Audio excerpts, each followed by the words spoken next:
kilometers worth of cables, fiber optic cables, and make sure that all of these cables are also last mile connections to the schools, to the hospitals, and also to the local government. So that's literally what we did in Lagos State. So moving from Lagos now to Abuja, do you find NIMC more challenging? What's your work like in NIMC, and what's your mandate, and how are you finding the experience? So let me start. I'm a very prayerful person, and I would say that I move with God. I give all glory to God, and I also thank Mr. President for giving me the opportunity.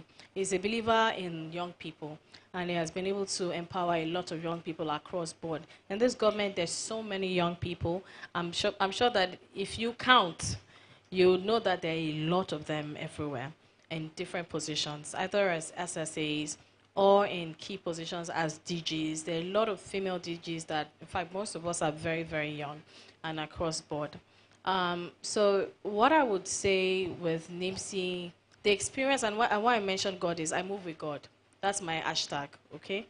And my experience at La Simra technically is very similar to my experience at NIMC.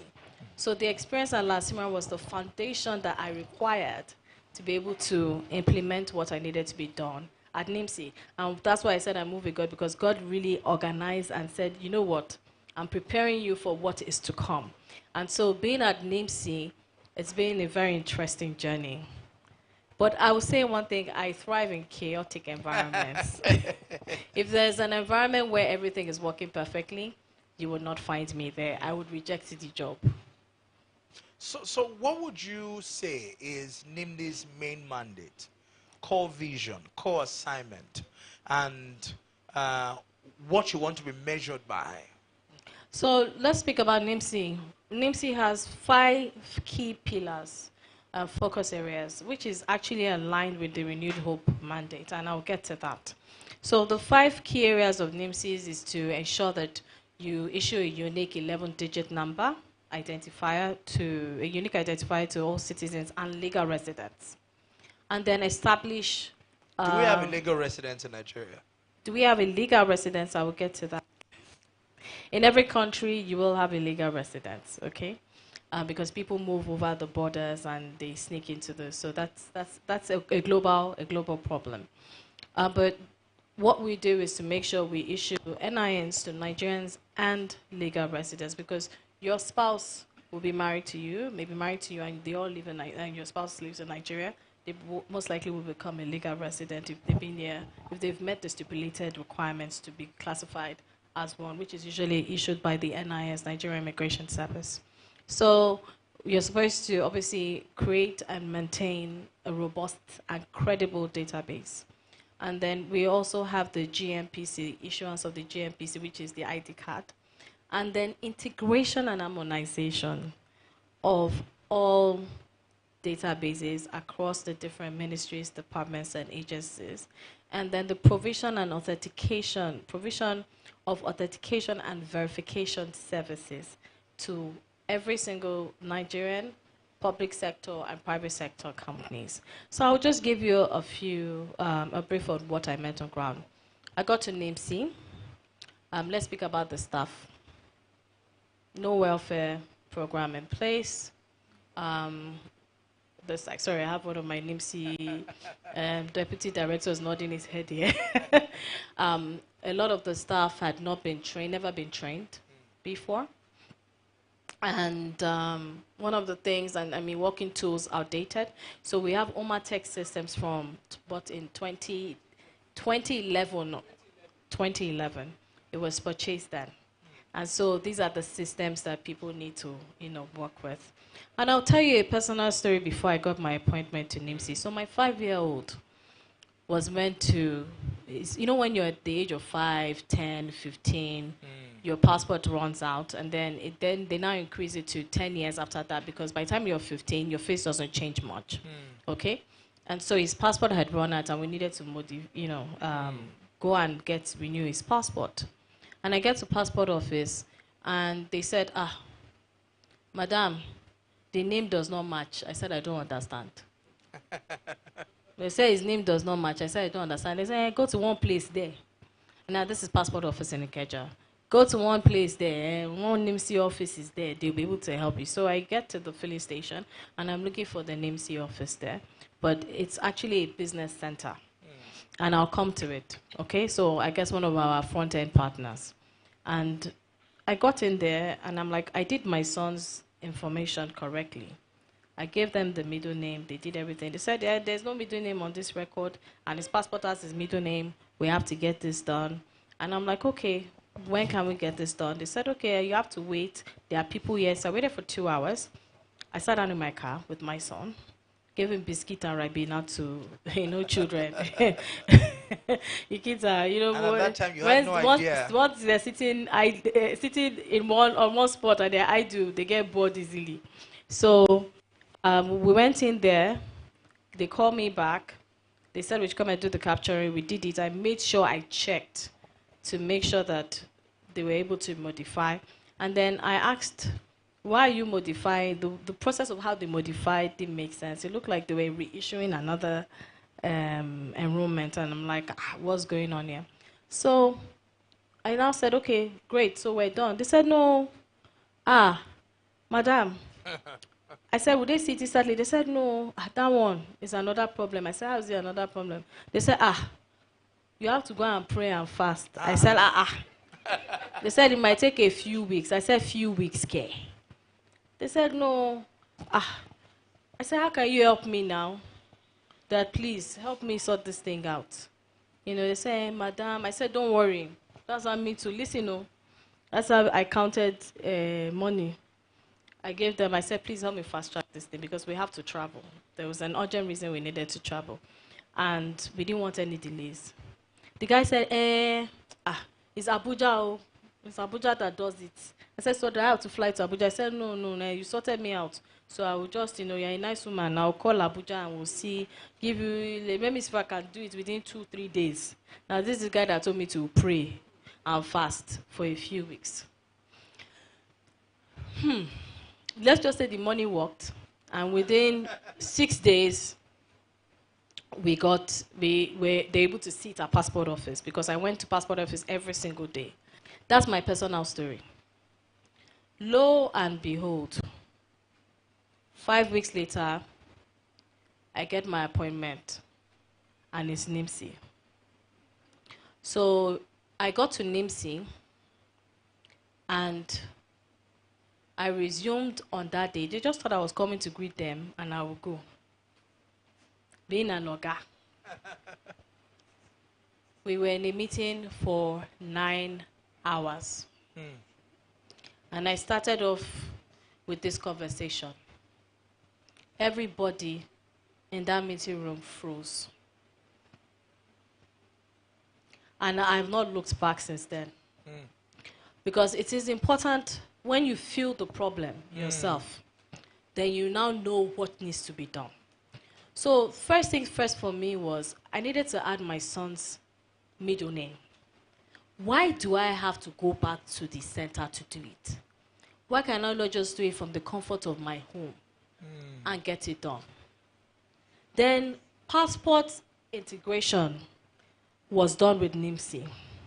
And what we had focused on, the NI must be the single source of truth. We cannot have different names for the same individual across board. That's one. 2, it is very annoying to go to one bank. You want to open up an account. They ask in your details, but when you have your NIN, when they pop it in, it auto-populates your details through that EKYC process. So it makes life easier for you, rather than you having to sit down and start imputing duplicate information across board. And so these were the things we wanted to address. And because NIS and NIMC had integrated through the API integration, it means that the NIN will be used to produce a new passport for you. So in the area of issuance of passport, you will use your NIN. And in the area of renewal of passport, you will use your NIN. And this use case I'm speaking to is very, very, very important because it means there's uniformity across board. So now when you want to apply for a new passport, you use your NIN. Now, if you have an issue in the case of renewal of passport, because what happens at the back end is it takes your NIMC, your information from your NIN, it compares it to the existing information you had with passport. Now, if there's a name missing, you need to go and make sure you go back to NIMC, because NIMC is the single source of truth. So what will then happen is, rather than for you to come back to my office, part of the reason why we built the self-service modification portal, for you to go and modify your data. Now, it is important in line with data privacy and data protection, because we don't want anyone that just has your name, they're able to just go and modify. So the modification app, you can download it, and all you need to do is use your own biometrics. Biometrics could be your face or your fingerprint, okay? But in this case, it's your face, to identify you are who you are. Now, when it tells you to when it takes your picture, the magic that happens in the back end is that immediately it takes your picture, is verifying against your existing information in my database to confirm that you are who you say you are. That way, it means that you are the one that has given consent to be able to modify your information or update your information at your own convenience in your home. And so that's what we came up with that for. Another thing that we did was we looked at the queues.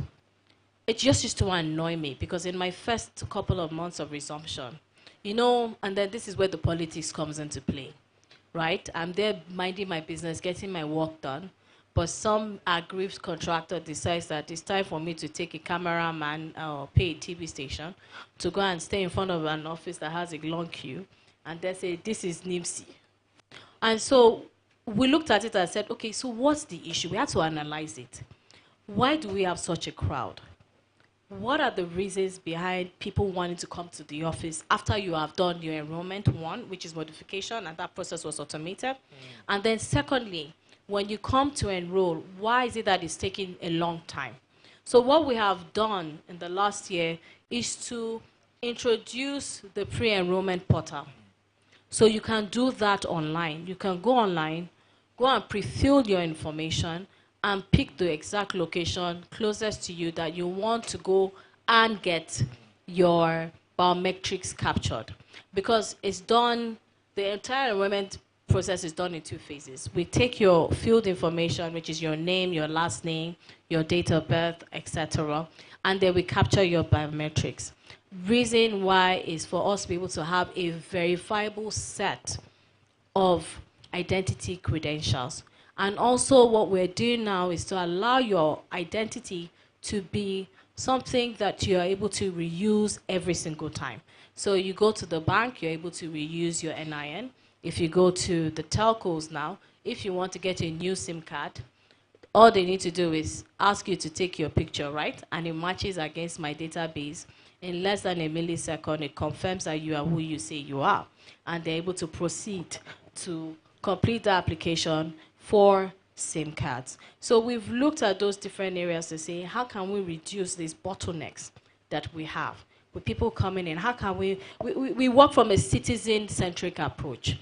How, based on the experience that I felt as a citizen, how can I make the lives of every single citizen in this country easier through the process of getting a NIN and through the process of modifying your NIN, and also ensuring that there's no breakdown in communication with NIMC.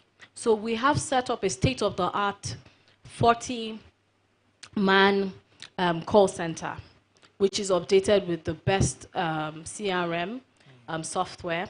And we now have a toll-free line, which we just introduced in January. Fantastic. So my aim is to see how I can make the lives of citizens. I will get to that. We have done a lot of upgrades, but I will speak to that. So when we looked at the call center, we got there, we only had about 15 seats, and they only had like maybe about 5 systems. They were rotating it. It didn't make any sense. And they had issues, network issues here and then. And then we just decided, look, how do we make sure that all the feedback coming from social media, because social media is very important. There are people that feel like I can't reach you, or I don't have credit to call you, but I have data, because a lot of people would And I rather can have tag you on data Twitter. than top up their phones, right?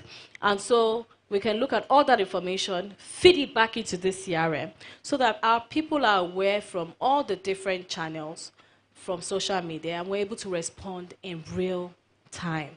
Because you see, when people don't understand, if you're already frustrated and you don't understand the processes, then the whole thing becomes very chaotic. So we want to make sure that we ensure seamless access to NIMC. So we have the toll-free line, which is free now.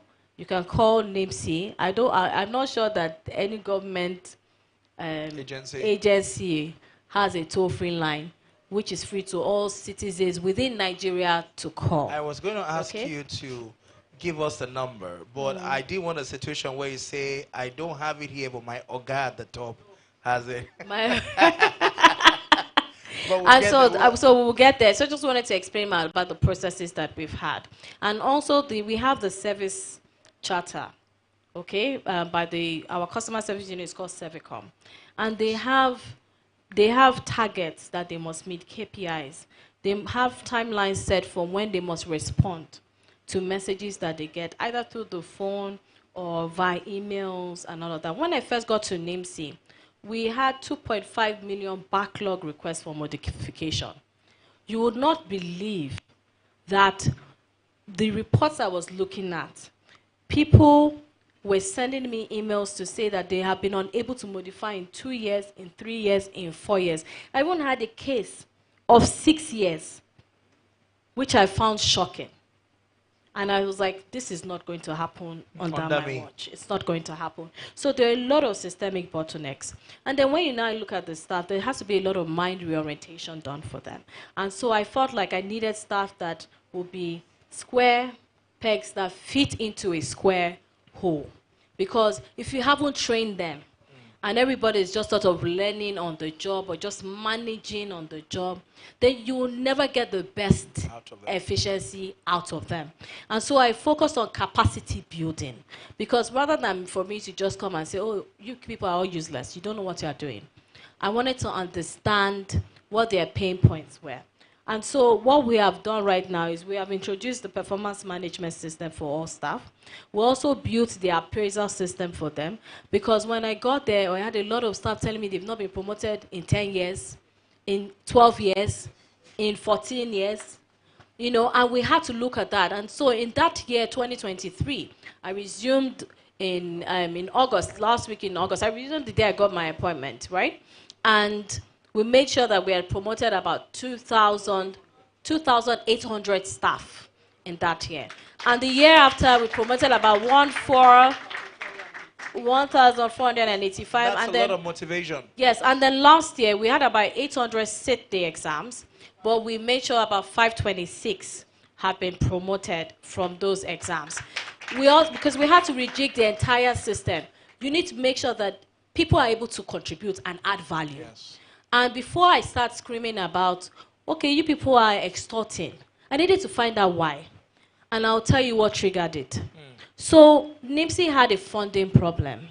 And they had that funding problem where, imagine we have 1,200 offices locally, including the local governments. We're in almost all the local governments. And we have other co-location offices, like some federal government agencies. We might co-locate with FRS in different locations. And this is the same nationwide. And imagine your budget in a year. By the time you divide that budget in a year, we found out that if we look at all these locations and split that money, it's going to be 623,000 naira a year to run those places. So I want you to understand the fundamental issue that we have, which is almost impossible. Because you have to pay for diesel, or for those that are using the smaller gens, you pay for petrol and all of these things. And so because they didn't have the funding, and I'm not making excuses for them, but I want us to understand, you know, where I'm coming from, because I've had to get to that office and first of all say, I know what to do, but I need to understand what those issues are, so we're able to address them so that it can improve the services that we're actually offering to people and ensure that we get better in all that we do. And we noticed at that point in time, Dio, that because there was no money for internet,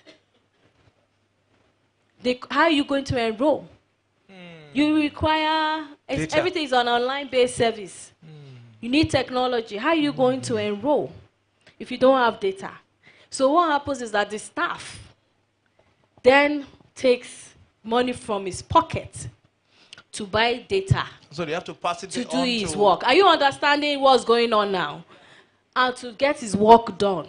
So he has taken money. Who's going to refund him? He has to pass it on to the applicant. So he then passes it on, that bill on to the applicant. And that is how extortion started in NIMC. So I needed to understand the train of thoughts and what triggered that, and then how do we now address these issues, across board in NIMC. So I have to make sure that, first of all, I make sure we provide internet and make sure there's internet across board for everyone. Even up to the local government level where our staff are present, they have internet there.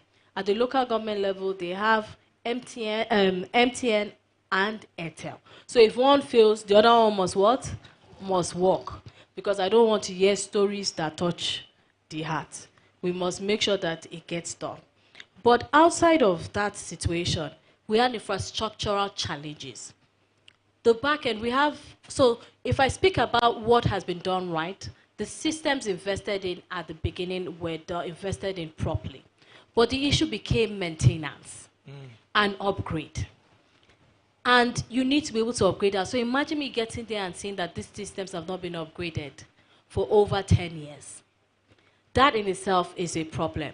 I got there and realized that the enrollment, the capacity of the ABIS had reached, it was already 100 million, and they were getting very close to it. So we then have to now upgrade that to 250 million to match the assumed number of people. We are supposed to be an estimated number of between 200 to 230, or some say 250. So we said, let's just get the 250 to make sure we have enough room for these things. Now, if I'm going to verify your identity, right, and I don't have enough room, because for anyone that understands IT, you must have capacity, bandwidth capacity. I'm just sharing these things to you so you understand some of the challenges that we have. And if you don't have enough room for it, it's like you leaving your system on your laptop and you have so many pages open. When you find out that you try to open up another page, it becomes very slow, yes. Right? It freezes. And then they tell you sometimes you boot your system or shut down all the tabs, you follow those processes. So we have a lot of these things. Now, regarding the enrollment, we have an ID for the funding program by the World Bank. What do you call that again? ID? ID for D.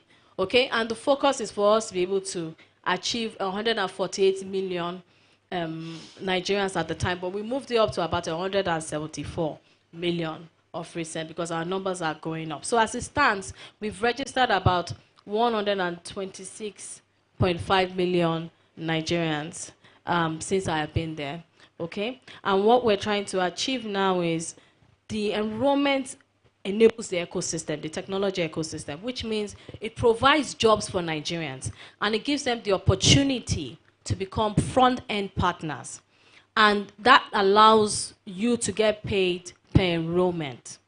So that is supposed to help us expand to the nooks and crannies. Now, Mr. President said to us last year that we should go out and go to the community level. Because if you look at the north, if you look at Borno, for example, to get from move from one local government to another can be 4, 5, 6 hours. So we needed to understand our geography and get it correctly. And how are we able to serve everybody in all of these different communities with their different needs? So he's asked us go to the community level. Because there's some people that will cost an arm and a leg for them to come out. And you know that enrollment in Nigeria is free. Not in the diaspora. But enrollment in Nigeria is free. And that's what the federal government did, to make sure that we do not charge for enrollment at all. The only thing we will charge you for is for you to be able to modify your information. That's it. But the enrollment is free. So we went, so now we're going out. We're rolling out completely on February 16, which is a Monday this year, to go to every single communities. In Abuja, we've started to move to the community level and in some other states. But we're trying to make sure we go down to the community level and make sure we provide NIN for every single citizen of this country, whether you're an adult or a child. One of the key partnerships we've done is with the National Population Commission. And what we have done is to be able to integrate their system to us because they do birth and death. Yes. And we want to make sure that every child, initially, NIMC was not giving babies NIN. So now, since 2023, October, November, we started issuing NINs for babies. MPC is working to also make sure that all the babies that are born outside of the hospitals, that are born at home or are born in a traditional setting, are also captured and are also given an NIN. Now, reason why we have done this is if you issue an NIN from birth, you'll be able to help that child at various stages of his life cycle development to be able to say, you are beneficiaries of this. What am I passionate about? As an individual, I help people. I help people because that's how God has designed me. In fact, my mother is like that. God bless you, mommy. My grandmother is like that. May her soul rest in peace. It's a generational thing. Okay? So I was born like that. It's my core value. You know, and then to now work with the president, who is also somebody that takes care of people, is magnanimous, he's kind, he's generous, you know, and cares for people. That's a leader that develops other leaders. And a lot of people don't understand what that term means. But for me, what I wanted to do was to make sure with this NIN, there's a lot of huge divide in terms of financial divide, technology divide across board. Government is paying out a maybe cash transfer or they're doing something. A lot of things might not be cash, might even be seedlings to farmers and all these things. But we want to make sure that that program designed for you gets to you. And that's what we're doing with the NIN. That is one of the core reasons we want to make sure that NIN will keep being successful, and that is why we've been able to get to where we are in 2 years, because we want to make sure it gets to you. Why should government pay out money and we don't know who it went to? Do you agree? But if I have your NIN and you apply, it means that we know that you exist. You're not a ghost beneficiary. We must be able to know that you are a beneficiary of this program. There must be accountability and there must be transparency. And that is something that is at the core and center of the Renewed Hope agenda, the mandate of Mr. President, because he wants to make sure that this lady that is selling corn on the road, who has children, whose husband has died, who has children that she needs to feed and pay for their education, must be a beneficiary of all of these different programs that government has. For student loans now, you can see how transparent it is. You will know, you would apply for student loans, you will not even be able to apply if you don't have your name at hand. You must be able to do that. And what makes it easier is because, you know, for you to sit jump, yes, it means that you must already have your NIN, right? And so what we want to do is make sure that those students, you don't need to come to my office. You don't need to go to the MD of Neofon's office or go to one politician's office to go and cry and beg that I need to get access to student loan. Go and apply online, use your NIN. Provide all the accurate information, and I can almost guarantee you that if you provide the information required, you will be a beneficiary. If you are not a beneficiary, then it means that they may have maxed their quota and need to now expand their quota. Are you understanding me? Yes. So that it is a transparent process. Same thing with NYC, you need your NIN. That way we know how many coppers you're able to carry out your statistics. So for you to be able to deliver effective service delivery across board, you must, and especially in the area of governance, for fiscal responsibilities or economic reforms that needs to be done, you need to be able to have data. And for you to be able to get that data, you need to be able to know the total number of citizens you have. Because if you don't know the total number of citizens you have in the country, you cannot plan effectively for the needs of your citizens. So I wanted you to understand all the challenges, some of the challenges that we have been through in NIMC for us to be able to get to where we are. The technological upgrades that is required, we have started it last year, and we will be done by the grace of God by December 2026. So we are upgrading every single area that needs to be upgraded. We have a lot of outdated servers. We have a lot of outdated routers, switches. We have so many of those things, and I'm bearing it out here and I'm telling you this because I have a lot of young people here so that you're able to understand what we're going through, and you have to sort this out. Yeah. And then you have all those your different funding needs, funding capacities that needs to be done. And you know, we're going to the world now, we're also planning for that, and we're trying to maximize what we have in terms of resources internally to be able to carry out an effective job. Because when you look at the budget for this year now, it has not yet been released. But we have to go out. So there's a lot of things that have been done. And I will speak to the NINOF. What we have done with integration and harmonization across board. Integration literally means that every different database has to speak to my own when it comes to verifying the identity of a citizen. Because I was going to ask you, you know, I have the BVN, I have this. Why do I need to have another BVN? And where's the handshake between BVN and NIN in terms of to answer that question, that has been done. And now let me explain what it is. A lot of people get confused. There are sectoral IDs that have been developed across each and every sector. But the NIN is the master number, of them all. Which means that whatever sectoral IDs you have, the NI unifies all of it together. I hope you understand that, right? So whether you have TIN, you have BVN, you have you own a company, CAC, sorry, you want to say something? VIN, fantastic for, you know, you've got your VIN, whatever it is that you have across board will be harmonized. Now, CBN released a directive in 2023, December 2023. And what they said was, every account must have a NIN. Do you remember? And this has obviously harmonized the BVN and the NIN together. So if you have your NIN, you don't need anything else. If you have just your BVN, it will only work in the financial sector. You cannot take it and you use it to use it in the telco or whatever it is. It will only work in that sector. Your hospital insurance number will only work with the insurance. But if you have your name, it ties everything together. Everyone is able to pull up that data seamlessly. Now, there were a lot of concerns about cybersecurity issues, and I'm going to get to that. Times politics. I'm sure you've not really seen me do interviews, right? And I don't usually do interviews because I'm not concerned about all the, you know, back and forth I've seen. It looks like it's a lot of comedy. So I only like to attend events, and you'll be able to understand where we're coming from. There are a lot of issues. People will say, Saba, you know, your data is done this. What I now realize is, I'll give you an example. We have grown.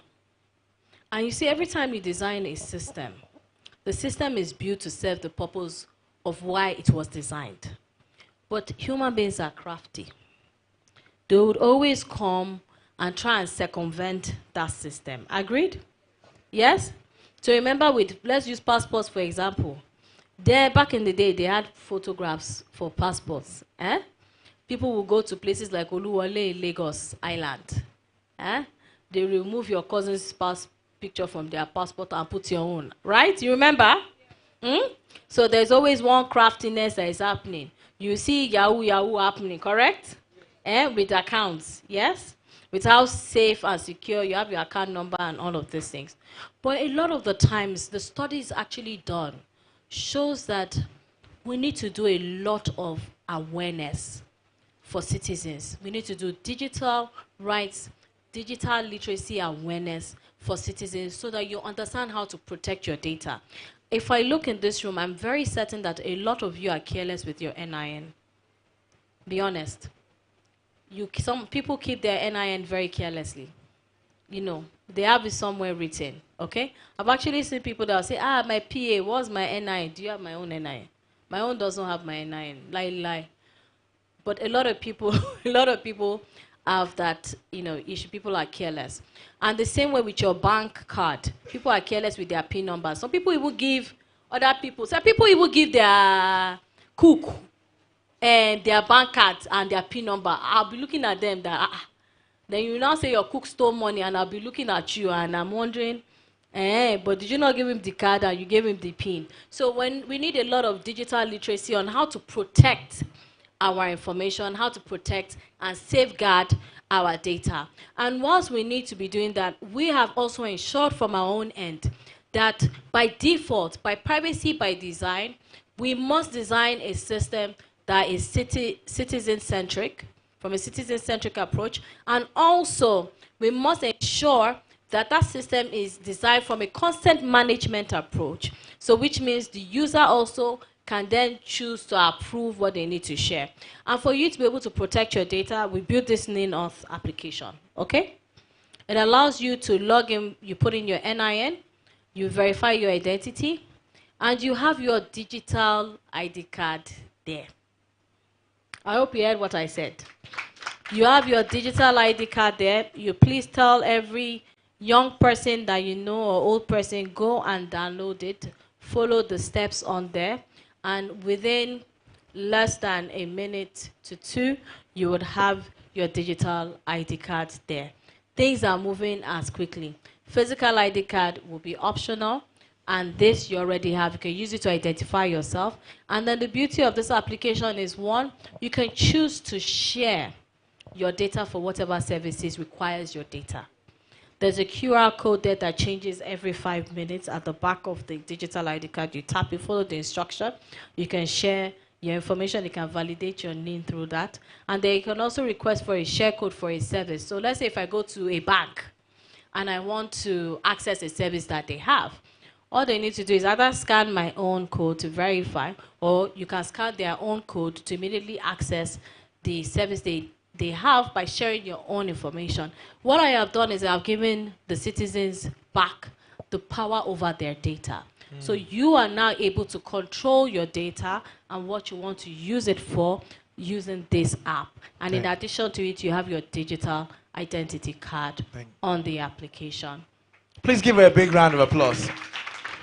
So now I want to open the floors. I don't want DG to finish all the fire she has inside of her. Do you mind if I just mention a few use cases? Sorry, guys. Okay. Because I'm very passionate about the work that I do. I actually want to use this medium to tell my NIMC staff thank you very much. Because without cooperation from my NIMC team, we would not have been able to achieve the rapid speed that we have achieved in terms of achievements in 2 years.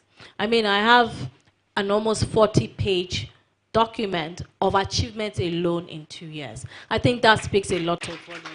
And I need to thank them for the willingness for mind reorientation to take effect, for them to change, for them to be able to trust the leadership at the helm of NIMC, and then, put in that value to be able to get the job done.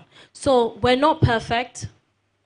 We've done so much, but we're not, where you think that you're even celebrating our achievements, we are looking at that as our starting point, because we still have a lot more to achieve.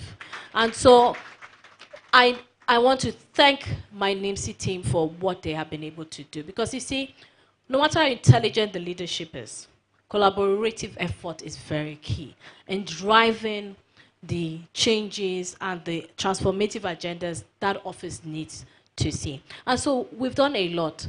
Off the top of my head, I'm going to try and quickly run through it, okay? And I'm glad that the audience already understands and is familiar with the work that we do. So that gives me great joy that I don't have to speak too much. But we've done the partnership with Immigration, NYSC, Credit Corp for consumer credit access. And I know that the Credit Corp young man there, Uzoma, very brilliant and intelligent also. He's doing something called, I think it's called the Youth Cred. Yes, Youth Cred. Right? Yes. And have your name ready and you're able to access that. It's available. Also, there's some things that you're not aware of. I think that Morphe is handling the low interest rate housing for people to get houses. So a lot of information needs to be put out there for people to be able to know. Just have your name readily available. You'll be able to do what needs to be done. We have the TIN and NIN that has been done. You have your SIM card and NIN harmonization, the SIM integration that has been done. We have integration with NEL Fund, JAM. We have integration with the security agencies. We have integration with the, and when I even talk about security agencies, your TINT license, you need that for even different use cases. So for every different area we go into, Ministry of Education, there's SMIDAN, there's BOI, they had to do the MSMEs grants. We're involved to make sure that all those people have their needs and they are verified beneficiaries across board. So it's a lot of work. Now, all of these things we're doing is not easy to integrate. There's some people that don't like change. They don't like change. But I'm a very determined individual. If we want Nigeria to get better, we must forge ahead, regardless of the obstacles. And we have to be able to get things done. And so I am very determined in ensuring the right things are done and we get these integrations done. Right now, we have integrated a huge number of departments and agencies under the various ministries across their different use cases. So for Population Commission, we have different use cases. You have birth and death. And what we have done is ensure registration of birth in real time and revocation of death in real time.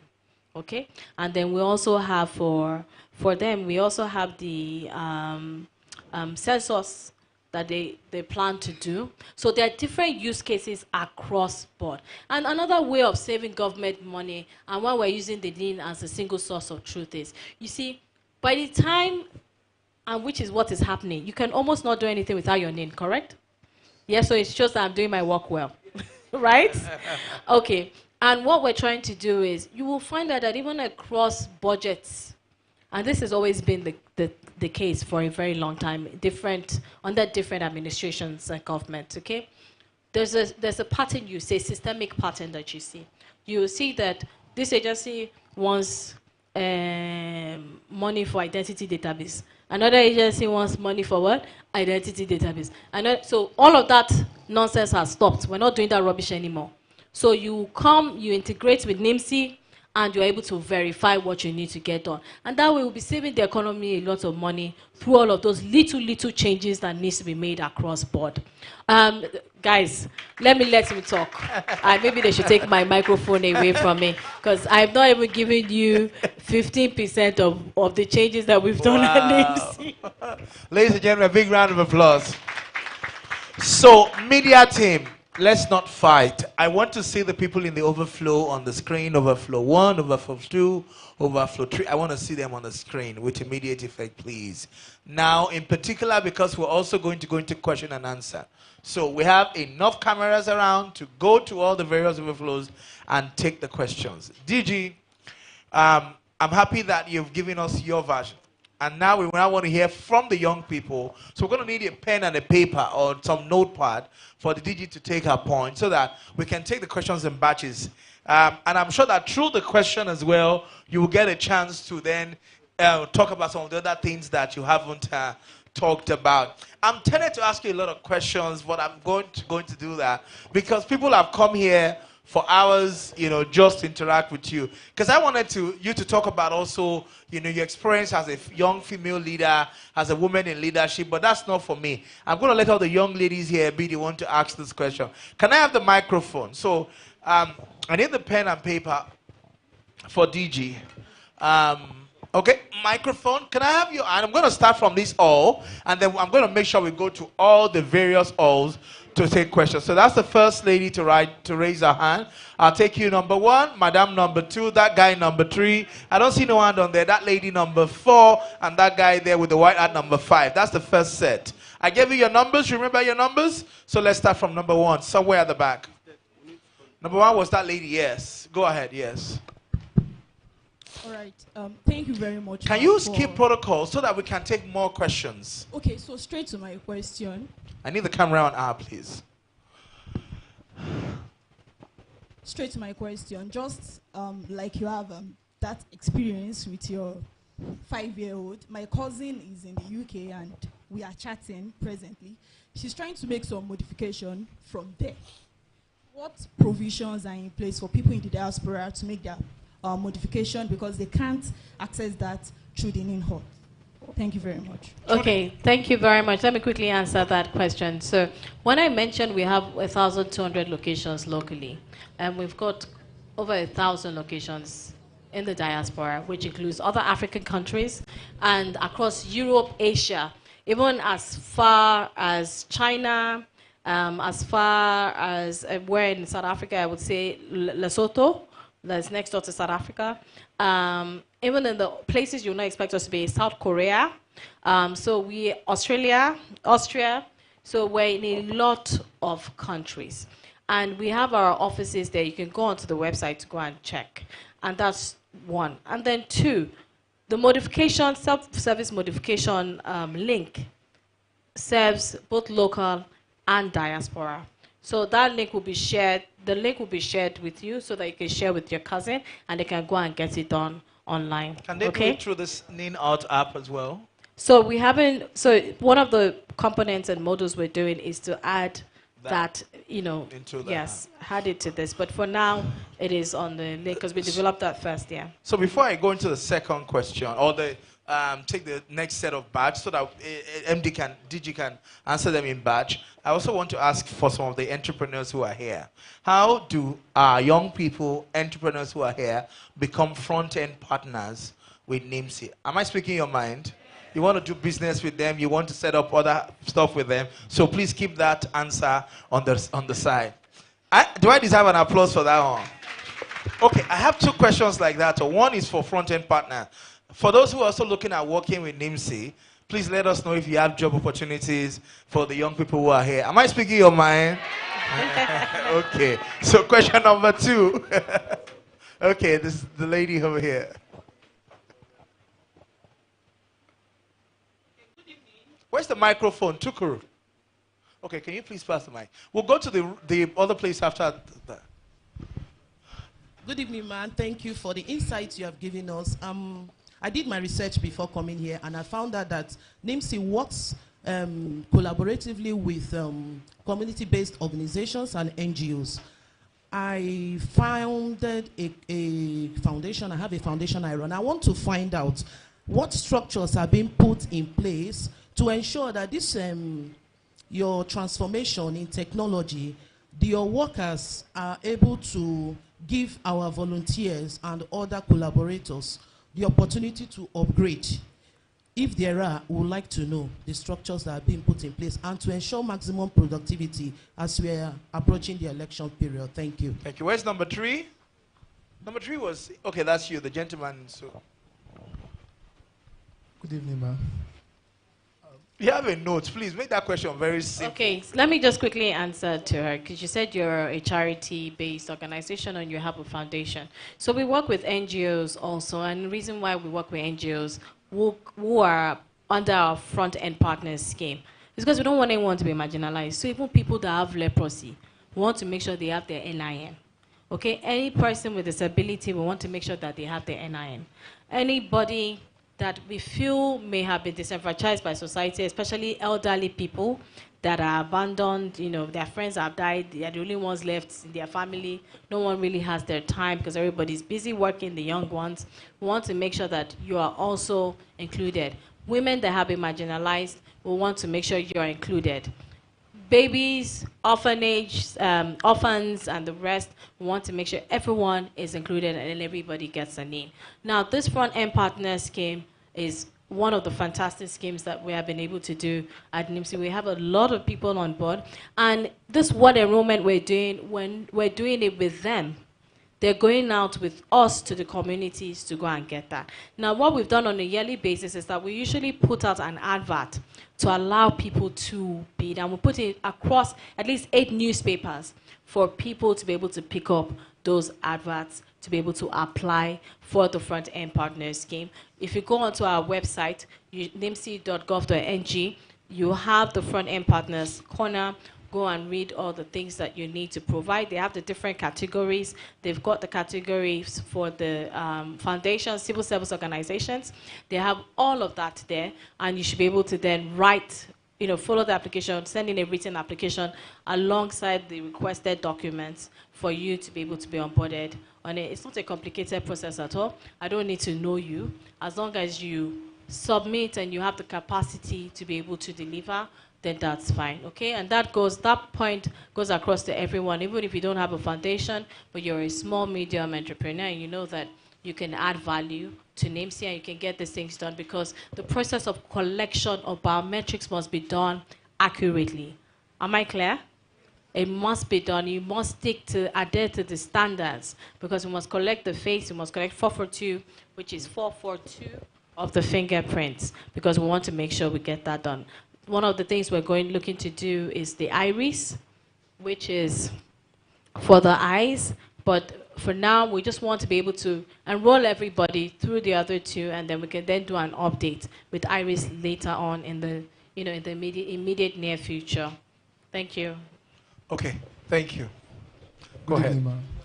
My name is Bernard Daniel. I'm a legal and communications person working around the social justice terrain. So you've said amazing things about collaborations with a lot of agencies and all. So what effort is being done to collaborate with justice institutions, the Nigerian police, the DSS, the Nigerian judiciary, such that the histories of persons alleged to be criminals and even freed criminals could be traced, follow up on the children, the offspring that comes from them, and understand the trauma each person must have gone through. That's one. Closely related to that, and I will give instances, there are cases where we track people to the Department of State, the DSS, and you will see persons have been arrested 2 years, 3 years. Give us record, where are these persons? The DSS will deny having this person in custody. But if these platforms, these agencies are integrated, you could know, okay, this is the day this person was arrested, this person has spent so number of person time at detention facility, and they were moved from this point to this point at so point. So what effort is NIMC giving? Thank you for that brilliant question asked. Please give him a round of applause. So, when I was speaking, I said security agencies. So please note that as we speak today, the security agencies are integrated, all of the ones you mentioned and more, okay? And they all rely on the NIN now, okay? Now, the issue you spoke about was a stateside situation. So what then needs to be asked is the central database, is the state office connected to it, okay? But they are all integrated, and they don't just do field validation. They now do biometric verification of that individual. So that's the length of work that we have been able to achieve. And it's made a lot of things easier. But I can't speak to those things. I think you understand what I mean. But it's definitely working for them very, very well. So they're very integrated. What I need to do is speak more on these things, because you asked a brilliant question, which means you didn't even know that we've integrated them. So it's part of the job that we've done to make sure that we're able to integrate them, and it's working very effectively. Thank you very much. Okay, number 4 is somewhere. What's the number 4? Okay, please stand up. Guys, do you have the camera in the overflows yet? Because I'm going there now. Okay. Hello. Hi, good evening. My name is Rochelle Chukuma, and I'm a wellness professional, and I strongly believe in the human body, the human mind, and the capacity of every human. I remember when I did my NIN last year, I observed how tired and stressed out the NIMC staffs were. And just coming in, I heard you talk about how you are really grateful to your staffs and everything. So you have appeared to me as somebody who is conscious about the welfare of her staffs. So the reason why I'm asking this question is I want to ask, what type of medium have you put in place to cater for your staffs? Because I'm very big on corporate wellness. People are not aware of the fact that you need to give back to the people who are working for you, not just money, but actually cater to their mental health, their physical health. How are they showing up every day? What is going on within you? So I am offering to give a training to the staffs of the NIMC. I love this girl. She just went straight to the point. Go on, please. And I would like to just really, not just me, but a group of young wellness enthusiasts in Lagos and in Abuja, where we can actually create these trainings where we're using yoga, Pilates, mindfulness, self-inquiry, just something to really ground the Nigerian staffs, because they do a lot of work and we're quick to say, oh, my NIN is not working. There's a human being behind that screen. They have to also be catered for. Yeah, that is what I wanted to do. Oh, thank you so much. Another brilliant. I really like this. Are you sure I shouldn't come here every week? And I like the caliber of minds in the room. She's I going must to be part of say your that mentorship they're program. very, very impressive. And so, can I speak to you directly? Let me answer your question. So, since you were quick to shoot your shot, what you can do is you can write officially to us, okay, and put it just attention. The Human Capital Management, Office of the Human Capital Management, and I'll get to that.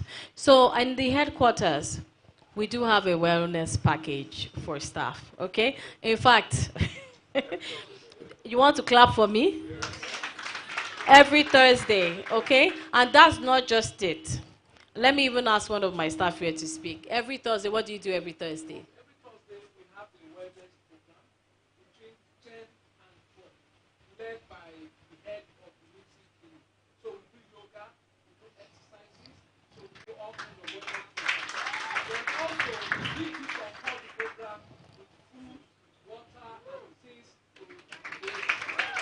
And that's not where it stops. So when you speak to wellness, my mother's family, we've got about 13 doctors minimum there, okay?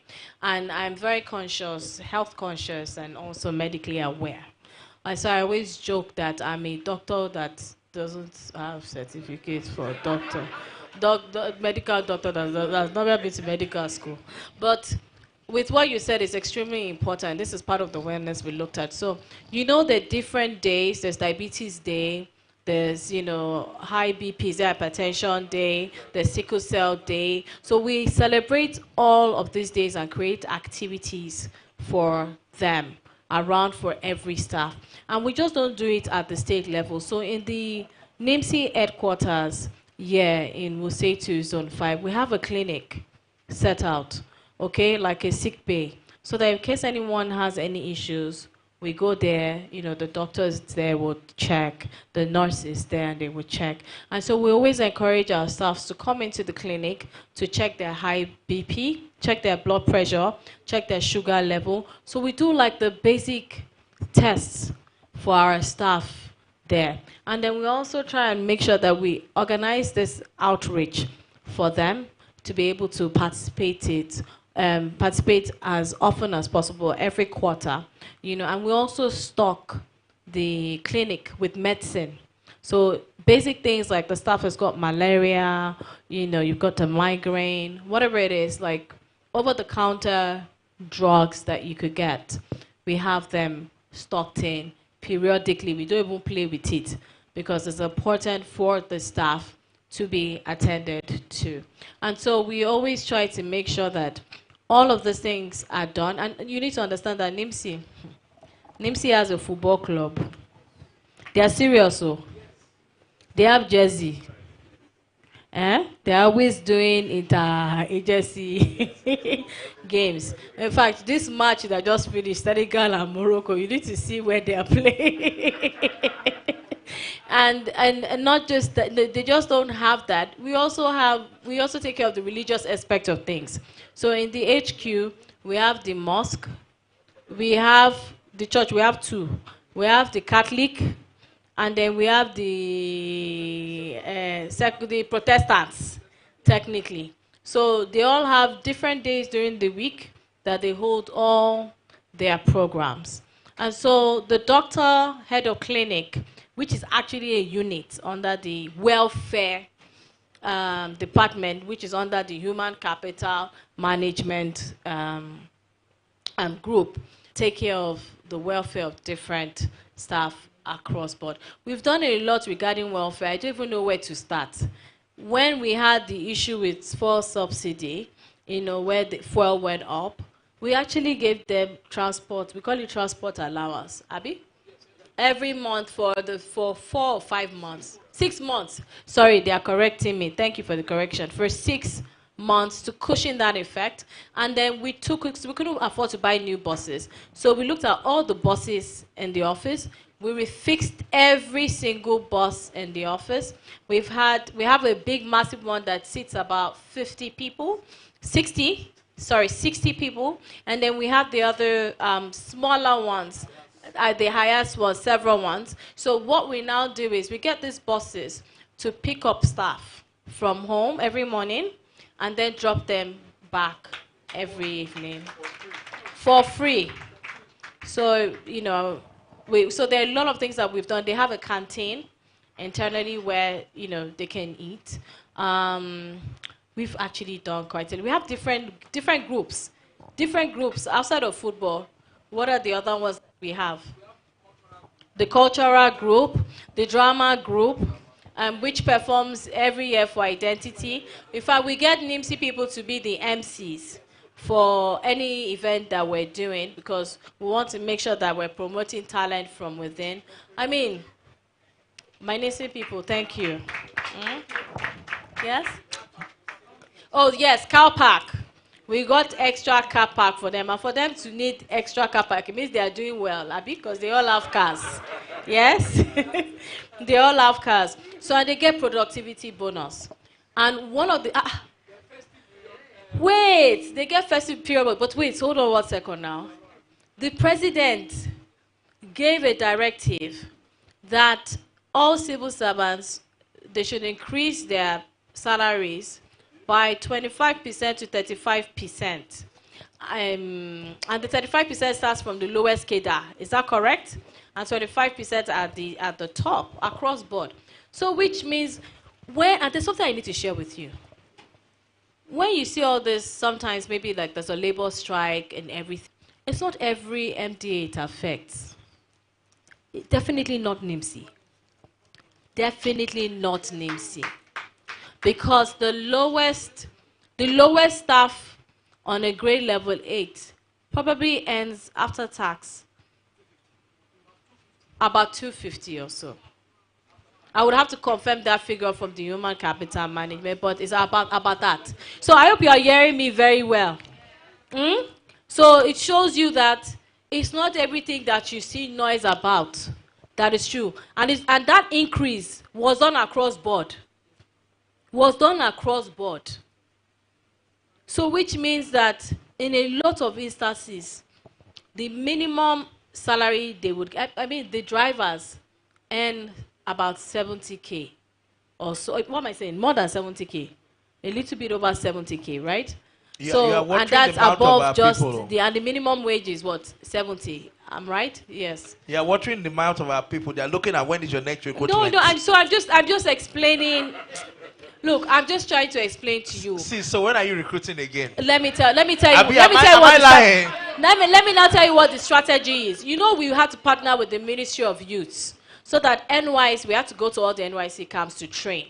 I don't know if any of you are coppers that finished or recent. You would have seen my people coming to your camps to train. There's a copper here? Is that right? Please stand up so they know that I'm online. Thank you. And what we want to do is, because we want to make sure that the youth are involved in this process. Youths of this country must be involved in all of these processes that we're doing. And that's why I said, if I have the youths at the ward level, and what I want to do, and the plan for me is, because we're technology-based, if I have the youths at the ward level, and I have 8,809 wards. Have I not tried? So these are the things that we're working. And we have youth leaders in all the world. We're working towards. So once I get that approval to make sure that at the ward level, I'm able to station youth permanently there. My ward youth leaders are here for you. I've tried again now. Eh? Please give her a big round of applause. So Okay. there's something I also wanted to share with you. And you know, before you can do a lot of things, legal reforms is very important. Institutional framework. Who are the lawyers here? It's very important. If you go and research, you see that the NIMC Act was done in 2007. We're just waiting for the National Assembly to send it for assent to Mr. President now, for them to sign. And we're in year 2026. How many years is that? Wow. Almost 20 years that the act was not updated. And if you don't update the act, there are a lot of things that will limit you. So it has to be updated to reflect. So even though we've imbibed the culture of data protection, and we actually support data protection, because that's how pro data protection we are. That's the shocking part, right? And we have to make sure, and we just reinforce our cybersecurity. So a lot of these things were outdated, were not done, and we had to work tirelessly to say, look, this act, we must update it, we must amend it, and I want to thank the National Assembly for their support, especially Mr. Speaker and the Senate President and our committee, respective committee chairs in the House and the Senate, in helping us drive to be able to make sure that this act gets updated accordingly. So that it would include the Cybersecurity Bill, it would include the Data Protection Act of 2023, and all the other key acts that have been developed outside of that, that pertains to the work that we do. And so we want to make sure all of that reflects that. So I'm sorry, the legal department in NIMC, thank you. So we're going to take the 5th question here, and then we're going to the overflow. Please, we're going to do 2 things. In the overflow here, I'm going to come back to you. Please let me take the overflow in the marquee before coming here, because they're far away, to incentivize them. Then we'll take the inside all, and then we'll come to the overflow here before we come here last. The 5th question. Yeah, thank you very much. My name is Uzochi Alex.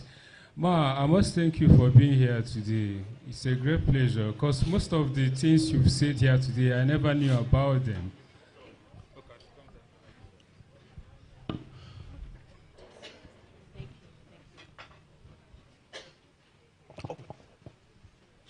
Yes, go ahead. Yes. Just stay where you are. They can get you. Yes, I never knew about these stuff that you listed your agency is doing to ensure that everybody has this NIMC and for the betterment of Nigeria.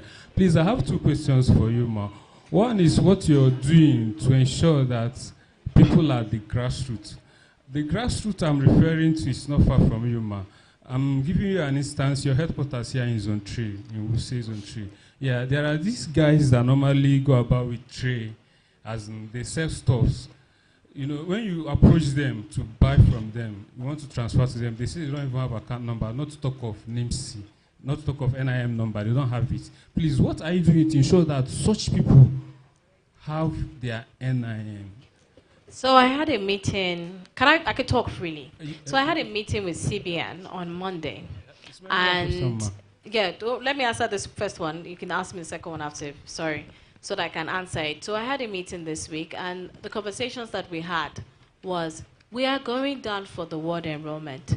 We need your support to make sure that the people at the grassroots, at the community level, get, for those that we identify that do not have a bank account, they can open up a wallet for them instantly on the spot. And this is what we did. We had that conversation, and we have given them the date for when we will go out.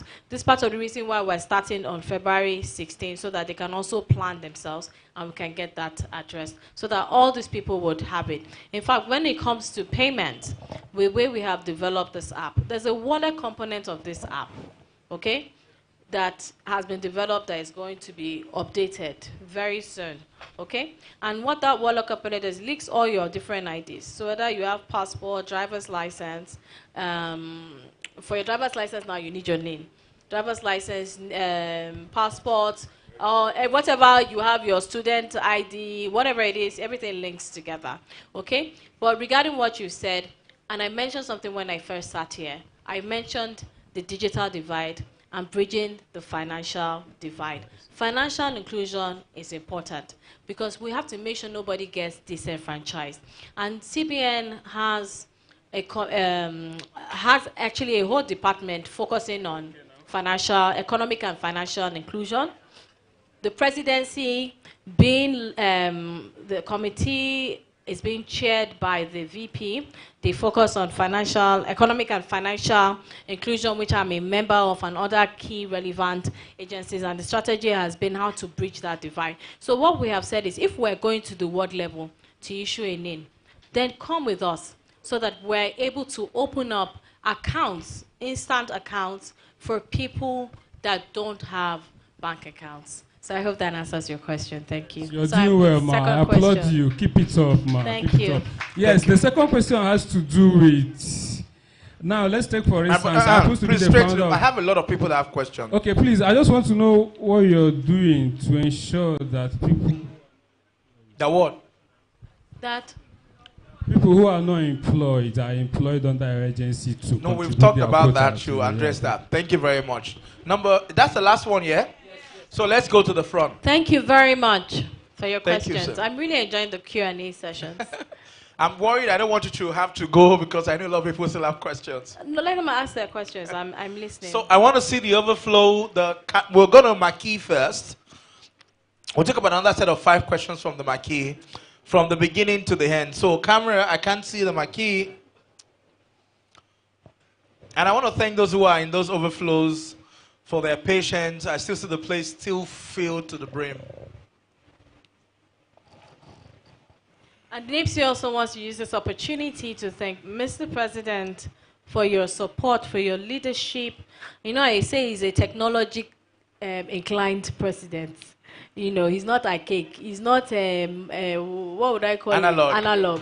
He's a digital president that understands. So, Mr. President, on behalf of all the young Nigerians, we say a big thank you. And also, I want to thank, and it's important, leadership again is important, my ministry, the Ministry of Interior, be led by the star boy, Dr. Olubumi Tunji Ojo, fantastic individual. He has been supportive of NIMC's strides. He's been supporting all of us under his leadership to make sure we're able to achieve the renewed hope mandate across board. So every magic you see happening also with immigration, you can see that NIMC also plays its sister support in the back end. We also have the e-gates now. Yes. It's not possible without verification. Okay, we have the screen now. Before I go to the questions on the screen, I wanted to say the last person to sit on that chair, our last event in December, was Honorable Minister Bumitunji Ojo. Oh, fantastic. The last session we had in December. Give him a round of applause. And so you are the first in January. Yeah, nice. Okay, so can I have the question? Let's see your hand. The first question. Okay, I see a guy in green standing up.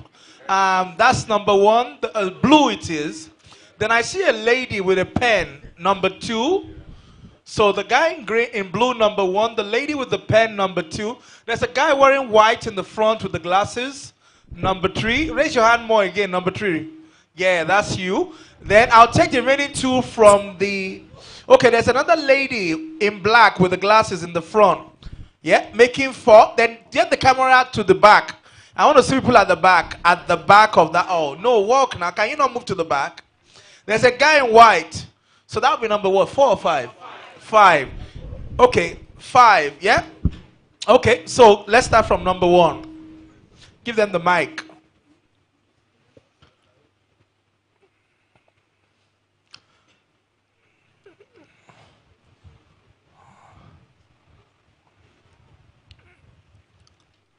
Let's have it.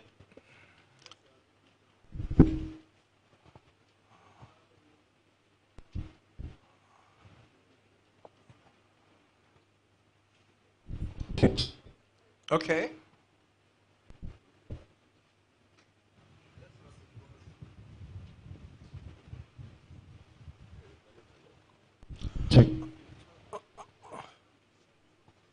Straight to the questions, please. Yes. Okay, I think it's a...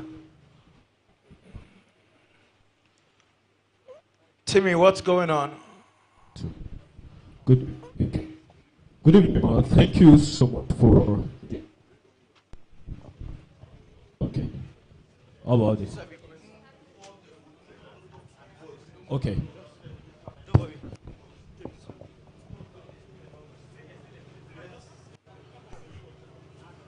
Okay. Thank you so much, Ma. And it has been a one session. Thank you. So, my questions. Okay. My questions, I just have two questions, and very quickly, number one, in the face of rising cyber crime or rising cyber threat, what or how prepared is NIMC to safeguard citizens' biometric data? That's my first question, because we know not just only in Nigeria, all over the world we have a rising cyber threat. So how prepared is NIMC, or what is NIMC doing in safeguarding citizens' biometric data? Can we Number make that two. question one because of other people? Okay. I think this second one is more important than the first one. Okay. Now, this second one it talks about data privacy. You said something very wonderful. You said you collaborate or partner with telcos, companies, MTN and the likes, and other agencies. So how is NIMC, what arrangement or how does NIMC safeguard data, people's data, when it has to share or address security issues? Thank you. Thank you. Number two. Are you number two? Sorry? Yes, should I just answer the question? Okay. I want to Okay, take it okay, involved. okay, Okay, number two, go ahead. You have the mic. Some of the questions might be intertwined. My question is, how can we get the original smart chip card, and do we have to pay for it? Thank you. Very straightforward question. Say, God bless that, my sister. Number three. The women are very straightforward. So that lady that shot her shot with the wellness. Yeah. Number three. Number three. Are you number three? Number four. Just no, number three will come next. Go ahead. Okay. We can see you. Okay, my name is Shafaratu, and my question is, what skill can young Nigerians develop to contribute meaningfully to Nigeria's digital identity ecosystem? Thank you. I like that question. The women are wonderful. Another straight question. Please don't give the mic to any man again today. Number four. My brother, shoot your shot. So, does the NIMC have initiatives supporting youths, especially students, in media and real estate sectors? If yes, how can youths get involved in these projects? Okay. Thank you very much. Number five. Hello, it's Dennis Melek. My question is for, as an NYSC core member, my question is for NYSC corpus to you. What opportunities do you have? Because I remember when you came to camp, NIMC came to camp to talk to us about NIN and all of that doing side. So now that I'm outside camp, what opportunities do you have for NYSC camp core members, and how can we contribute to you? What kind of opportunities are you talking about? Like job opportunities. Yeah. Or volunteer, something like that. I'm not sure Nigerians now want to volunteer. I think it was during my own era. Yeah, I want to volunteer. They used to volunteer. I'm not sure. But it's good. But it's actually good to see someone want to volunteer. To volunteer. Okay, that's good. That's good. So, I mean, if you want to volunteer, please approach Mr. Coyote. He's right here with glasses. Mr. Coyote, stand up, please. Mr. Coyote, stand up. Camera, We're accepting please. volunteers. Volunteer, yeah. But that's a good question. Do you want me to? Yes, okay, yes. so let me just quickly go through the questions. And so to the lady that spoke about volunteering. Before we did, we have... Let me start with the lady No, that there was a raised man at her the back. Sorry, sir, there's one more question. Yes. Okay, sorry, so Sorry, man. There's one man at the back. Question. There's a man wearing white. Okay, good evening, ma. My name is Good evening. Isa. Go ahead. Okay, my name is Abubakar Isa. So last year, I local government in different states. I went to Ala in Cross River, and I went to Oju local government. Okay, okay. So, ma, what I'm saying is that, like, those two local government, ma, have been inside the communities, ma. I can tell you that they don't even have network. There is nothing like NIM that have reached there. It's not like they don't have it in the capital, the private, and yeah, the business centers for NIM. What I'm saying that those people cannot come out to the main local government to come and register. Please, what are you trying to do to reach out to those people? Thank you. Thank you very much. We'll take the 5 questions now. Then, camera, get ready. We're going to the overflow inside, where Comforts and our people are.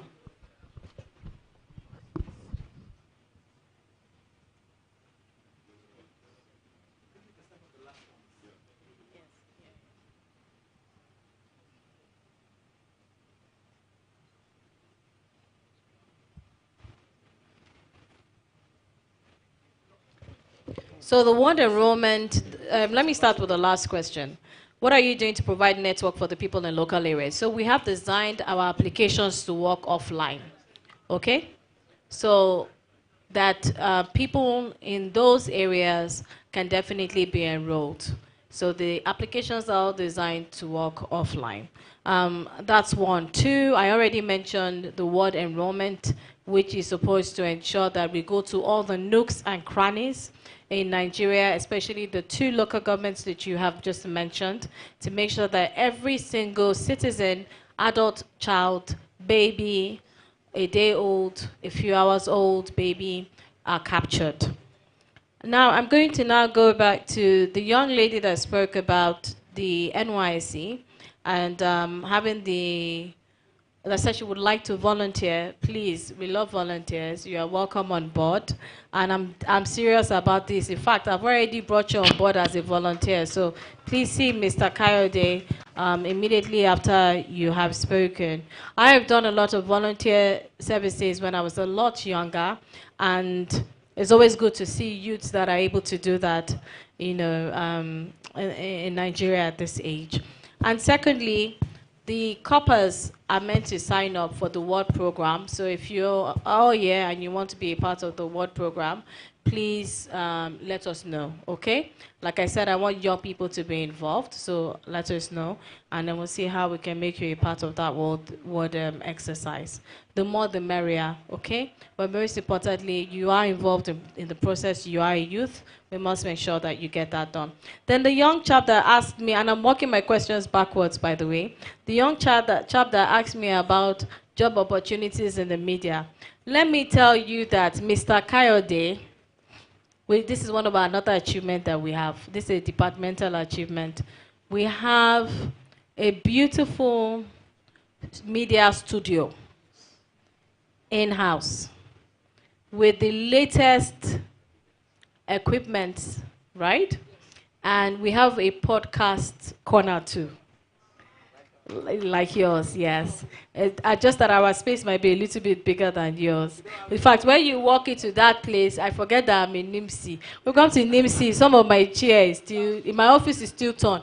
And I left it that way so that until I've replaced all my staff their own chairs.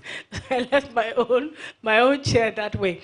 But just to let you know that they have that studio, jokes aside, and there are opportunities there for you to, if you're a podcaster, you know, and you want to do some volunteer podcast series for NIMC to help us on our services, please see Mr. Kayode. He is more than willing to, you know, allow and accommodate this. We love creative youths, and we love when you're able to come on board to be able to do all of these different things, okay? Going to the next question. How do citizens get the original chip card? I assume you are speaking to the EID. So NIMC had an EID card, But the plastic one, but funding and all of that, caused a lot of issues for them at the time before I came on board. And so what we have now actually done is the cards has a combined, and in line with best practices and the Renewed Hope mandate, it's now a combined card of identity and payments. So which means that if government is running any government to persons, which is G2P program, we are able to then make sure that the funding for that program is accessible on that card by the wallet. Mr. Kayode is not leaving yet. Everybody's already coming. Don't worry. He's going to wait. I can even let him announce his number. It will network. That's what we do here. This program creates opportunities, so don't worry. And I think that answers my question on the EID card. The EID card, I think the pilots, we've discussed the pilots, and it's supposed to come, the pilots are supposed to be done, internally within, government, MDAs across board, and it's supposed to be done before the end of February. And once we have kicked off with the pilot, then it opens up nationwide to everybody. So you can apply for your card. And yes, there is a fee attached to the card. So I've made your digital identity available via the NINORTH, okay? Now, if you want to get the physical card, it's optional. You can pay for it, okay? What I have just done is created the avenues for you to be able to have multiple options of having the card that you want. So that's fine. If you already have the virtual ID card, you may not want to get the physical one, but there is a cost attached to the physical one. All right? In the face of how does NIMC secure citizens' data that has to do with the likes of MTN, in the face of cyber attack, how prepared are NIMC to secure the citizen data? Now, NIMC has never had a cyber attack or cyber breach. Okay, let me rephrase. There's been no data breach. But have there been maybe cyber attacks? There are always cyber attacks on any system. But we have ensured that with the recent upgrades that we have done, our system is a lot more resilient to face any ongoing issue. And please know that cyber attacks is a global issue. If you recall, sometime in November, you saw that 173 million passwords were hacked. Who are the online people here? Across Facebook, social media platforms, etc. That happened. And it actually happened twice. Because earlier in the year, around Easter, there was one on 15 million passwords that they hacked. I think it affected Yahoo and all these other guys. Okay? Guess what? The world did not collapse. It did collapse. Thank you very much. Huh? But in Nigeria, we are definitely ensuring that all of our systems have been upgraded with the right cybersecurity tools, modern tools, infrastructure that would help us be able to combat any cyber attack that we get. And trust me, we have also been pulling down a lot of fake websites that camarade as illegal NIN sites. You remember when the UAE had suspended Nigerian visas, right? And then one website came up and lied that the visas being issued, that they can help you, which was a lie. So you always have these incidents happen a lot of the time. But we are pulling them down. We've also written to NIRA, which is the internet that is under NITSDA. We've told them that we send them the links to all these websites too, and tell them all these domains, they need to scrap them completely, all these domain names, because they're illegal and they're, sort of putting out a bad image for NIMC. So there's a lot of work that needs to be done. A lot of the times, and this is why we have to do a lot of reorientation with the staff, because there may have been some internal collaborators, the minute they started to buy data with their own money and putting the cost on the people, you never know where these people have gone. Of recent, I've had to dismiss a few staff, a handful of staff. I didn't want to, but it had to be done. Because when we find out that you are not adhering to the public service rules, then you have to go. You know, if you are cheating citizens in this country, you have to go. And we have spoken for the last 2 years. You've had enough time. We have done a lot of cautionary warning. We have spoken to people. I've even pleaded with them. Did I not beg?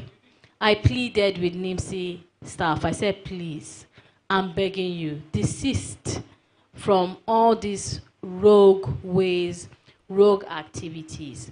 Because after this chance of you redeeming yourself, there will be no more chances. We need to make sure, because you see, the data that we are gathering for every citizen and we're keeping for every citizen, it is the foundation of the architecture of Nigerian government. And we have to make sure that the data is kept safeguarded properly, which we have been doing very well. And another reason is we've also given you access to your data, so you're able to do what you want to do. So you know, in India now, you know all those guys that sell teas, all you need to do is just like the guy mentioned, like the guys that carry sweets and they sell sweets. All you just need to do is scan the QR code and you've made your payment. And so what we have done with the NINORTH is also giving you the opportunity to do the exact same thing. So you have that and you're able to just do that through a share code, share your information, and you're able to do what needs to be done. And it's seamless. So we need to talk a lot more. And I like what someone said here. I didn't know, I wasn't aware of what you've done. And we need to actually speak a lot more. So my media team at NIMC, you need to do a lot better. You have done very well so far. But people need to understand all the changes that we have done. If I sit down here and start talking, I will soon start sounding like one of those town criers about all the things that we have done. But I just really wanted to have the opportunity, and thank you for giving us this platform, to have a heart-to-heart conversation, to actually talk to you from a real perspective of what we have been facing. I carry it very well. I carry it with the grace of God. But I just want to be able to share with you so you understand the challenges behind the scene and what is taking us and how long it's taking us to be able to address a lot of these issues across board. So with NIMC, we have been able to address each of our various core pillars of our mandate, ensuring integration and harmonization across all the MDAs, and also ensuring provision of authentication and verification services. What is the difference between authentication and verification? Dio is a company and needs to verify that before it gives, or it's a bank, a microfinance or a fintech, before it gives you the money or financial support. I prefer angel investor. Okay, Dio is an angel investor that needs to obviously give you money for your seed rounds. Yes. And he needs to be able to verify and validate that Dio is who Dio is, correct? Because you're not going to give your money to somebody you don't know, right? Yes. Alone. You want my jackpot? They will jackpot. So you need to make sure that you're able to get that done. Now, authentication now means that you, as the individual, you have your app. Please, where is my... Can somebody show me, do you have your NINORTH on your phone? Because I don't want to make it seem like I'm just speaking English here. Can you show them your NINORTH? Please, can you all download the NINORTH? They've been projecting it since. You have been projecting it? I'm looking for my phone. Is my phone here? Let me show you mine. They said charity begins at home. Have you shown people your own? Dayo, have you downloaded it? I will download it tonight. You should have downloaded it before I got here.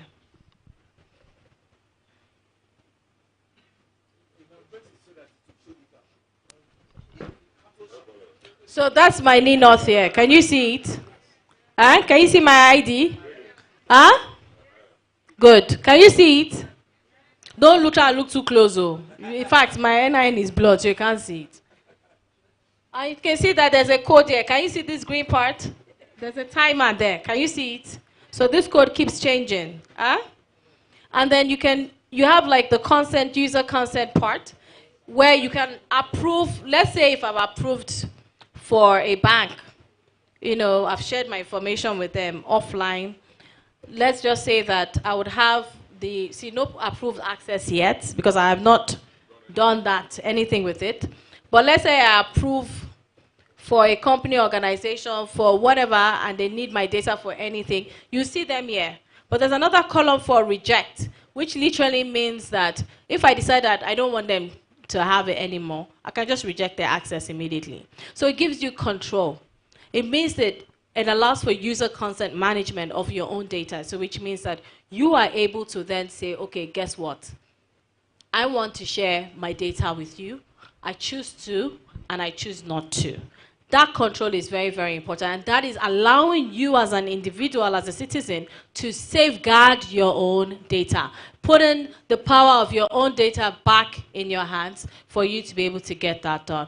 What we have been able to achieve successfully across board is to also ensure, and you have the share code here, you have like a token-based share code to be able to carry out, share, share whatever services that you need. So this allows for government and the private sector to be able to reach the citizens in a very seamless and effective manner, instantly across board. You're able to access what you need, that you don't even need to go in to their places a lot of the time. Even if they have a website, they have a share code there, you just kind of do what you need to do. It makes life easier for citizens. And I'm sure that by the time a lot of our young people download this application, they will perform magic with it, and it will increase the number of financial and non-financial transactions that we have in the country. A lot of people think that enrollment is all that we do, which is not. It's actually the core of what we do is the provision of authentication and verification services, which we've actually done from inception. I think roughly about 2.2 billion verification transactions, I believe that's correct. And so it just shows you that we have literally elevated ourselves completely. What we have gone from is from just the issuance of the name to actually building a digital public infrastructure system across board that will allow the authentication and verification of services in real time. Thank you. Because of time, let's go straight into the all there. We take their questions and then we'll wrap up with this one here. Let me also say that this is the headquarters of the youth wing of the APC. So this is the Progressive Youth House. The Next Resource Center houses the youth wing of the party. So this program, we do it almost some weeks we have 5 events in a week where we host different policymakers. We've had the Senate President, we've had governors, as I said earlier, a lot of agency heads. In the next couple of days, we're having the MD of Bank of Industry, we're having DG of Bureau of Public Procurement, and a couple of ministers are also going to be joining us here. It's open. We welcome everybody to come, participate as you've seen, ask your questions. People have gotten jobs here. I remember when Senator Barau came here, there was a copper that said he was having National Assembly and was looking to be retained, and he employed him in his office. When Akpabio came here, there was a young lady that was there too. Who gave the person 1 million? I think it was Barau, or was he Akpabio? It was one day they wanted to go to Brazil for climate change summit and all of that, and she was lucky, and the Deputy Senate President sponsored a ticket to Brazil. So many opportunities are here. Now we can also say boldly that DG of NIMC have given people opportunity to come and volunteer and intern. And I'm sure that's a good way to start. Because if you're very good, I'm sure they'll probably retain you or just hijack you and all of that. Sorry, I won't sponsor you to Brazil, but we can go to the world. I'll sponsor you to the world. Let's go and enroll on Nigerians. So there are different opportunities here, and we hope that you will join us, you attend the events and all of that. We usually start about 5, and we have cocktails from beginning to make sure that you eat before the conversation starts. So can I have the other room on screen, please? And of course, you can also volunteer with us here. We have volunteers, we have interns who work with us. If you're interested, just see Bushra. Okay, can I have the screen? Okay, yes, go ahead, ma'am. Do you have the mic? Go ahead. Go ahead, yes. Yes, go ahead, it's working. Good evening, I'm Comforter Johnny. Comfort, are you comfortable now? No, I'm not. Thank you.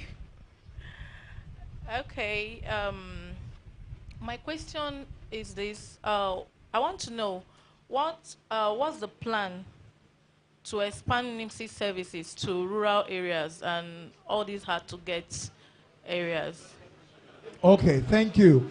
Thank you very much. Then I have another question. Okay. My other question is this. I want to know how the specific measures NIMC is taking to ensure NIM system is accessible to foreigners, including language support and documentation requirements. Okay. Thank you. Thank you very much. I think also about the foreigners one, if you could also touch about, you know, the access to that in Nigerian embassies and all of that, collaboration with our embassies and our foreign mission. Thank you, Comfort. Can you pass the mic now? She will answer your question collectively. Okay. Good evening, Ma. My name is Mary Ann Ibogate, and I have two questions. You've spoken about volunteering with NIMC. So for anyone who wants to volunteer with NIMC who is not a core member, what is in for them? And the second question is, you've spoken about integrating data across ministries, departments, and agencies. What has been the biggest challenge in achieving this integration, and what mindset shift do MDAs still need to fully embrace a unified identity system? Thank you. Awesome. Thank you very much. Please pass the mic. Everyone, my name is Table Blessing. My question is kind of like a personal one. So I enrolled for NIN way back, say 2011 or 2012, can't remember specifically. I've been issued the NIN number, the tracking number, everything is fine, but I've not been able to get the card itself. And it's been like over the years like that. I've been going back and forth to the office, and there's been no Okay, response. please download the NINOS. You have your digital ID card on it. Thank you. Download the NINOS. It's we have a stand here. I'm not sure if we have got one in front, like a roll-up banner. We've got a banner. They'll project it, and it will tell you if you go onto the Play Store or the Apple Store, the App Store, then you should be able to type in NINAUTH, NINOS, download it, and your digital ID card is visible to you. I think the issue, she wanted the plastic one, but the world is going digital now. So what digital is saying is go digital, go electronic. So you have the digital ID available on your phone. It serves the same purpose as the plastic one. The plastic one you're requesting is the one that we have for identity and payments combined, which you will be able to apply for from March. Okay? So, but you have one already on your phone. That resolves your problem. And if you feel the need to have another physical one, feel free to apply. When it's time, we'll make an announcement and we'll put a link for you to be able to apply via the card portal that has been developed. Thank you. I think I have other questions that I want to quickly address. I think there were two people still standing. Oh, there's still two people standing? Okay. Okay. What is, yes, go ahead. Good evening. My name is Rhoda. So I have two questions. First question is, those that have like two NINs, hope like they are, yes, I have two NINs. What? Put the mic in your mouth. I have two NINs. Yes. The first one was I had to do it because of JAM, and the second one also because of JAM. So those that have two NINs, hope nothing is going to happen to any of the NINs. And the second one is, are you guys aware that people have more than two NINs? That's my question. Thank you very much, Rhoda. Okay, I think it's important. Can I quickly address that? I think it's important to address that particular issue. Okay? Now, your NIN is a unique identifier, first of all. So, if you have two NINs, there must have been a case where maybe your first NIN was invalidated. Okay? And it might have been invalidated for a very good reason. We have criteria for us to invalidate your NIN. If we suspect there's something funny about it, maybe your age or whatever it is, it will get invalidated. And so when you come and then they've invalidated your NIN and you come to the office or you go to any of the front-end partners, they will then look at it and say, okay, this thing has been invalidated. And the quickest way for us to once it's invalidated, you can't use that number anymore. So the quickest way for them to do it is to get you a new NIN. And what would then happen is in the database at the back end, you've only got one NIN which is valid. You can't have two valid NINs. Okay? And I would also like to get for you to see Mr. Kayode, who is here, and Mr. Dakpo, who is the TA on ICT, who is also here. And they will also help you look at your peculiar issue, and I'm very certain that these are the problems that you have. But also to let you know that this is not an issue that happens all the time. This is like, I mean, with everything you have like a tiny, small margin of errors, and this is what you have. And so please look at that, and we'll be able to address it. Now, the second thing, can I just have, there's still one more question? Yeah. Okay. Right, the question. And then also, the NIMC has created the WhatsApp platform immediately for all of the interested in volunteering to please scan to join the WhatsApp platform for NIMC volunteers. You see, we're very digital savvy here. Okay, and this is created just now for those of you here that wants to volunteer. Active. Okay, next person. Let's have the screen. Yes, go ahead, ma. Okay, hello, my name is Gift, and I have two questions. The first one is, who should be held accountable in terms of data breaching involving our NIMC? And then two, should NIMC be considered a tool of empowerment, surveillance, or is it both? Thank you. Is it a tool for empowerment or surveillance? Are you monitoring us with NIMC, or are you empowering us? Because even with the NIMC now, you are checking every transaction. Okay, so that's thank you very much. And I'm going to start with the last lady that spoke just now. She spoke, is it a tool for empowerment or for surveillance? When the NIN has been created as a number that is supposed to connect the citizens to the government, hereby reducing financial divide and also reducing digital divide. It shows that the NIN is meant for the empowerment. The NIN is meant for empowerment. However, when you have security agencies using the NIN, it also helps them to identify who suspects or potential criminals and that's very important, because in the society that we live in, where you have issues around kidnappings and we must be able to hold people accountable if they have committed a crime. And I hope that answers your question. Okay? Someone also said, she also spoke about NIMC. I don't think you wrote the first question she mentioned there, but she spoke about NIMC data, right? Did you get it, Dayo? Data breach. You said who should be held accountable for NIMC data breach. I don't think your question is valid, and this is the first question I'll say that is valid, because I don't know if you paid attention or maybe you didn't hear me. I mentioned all the progress we have done in terms of reinforcing resilience across our systems to ensure that cybersecurity is up to date and that we are in compliance with the ISO certifications.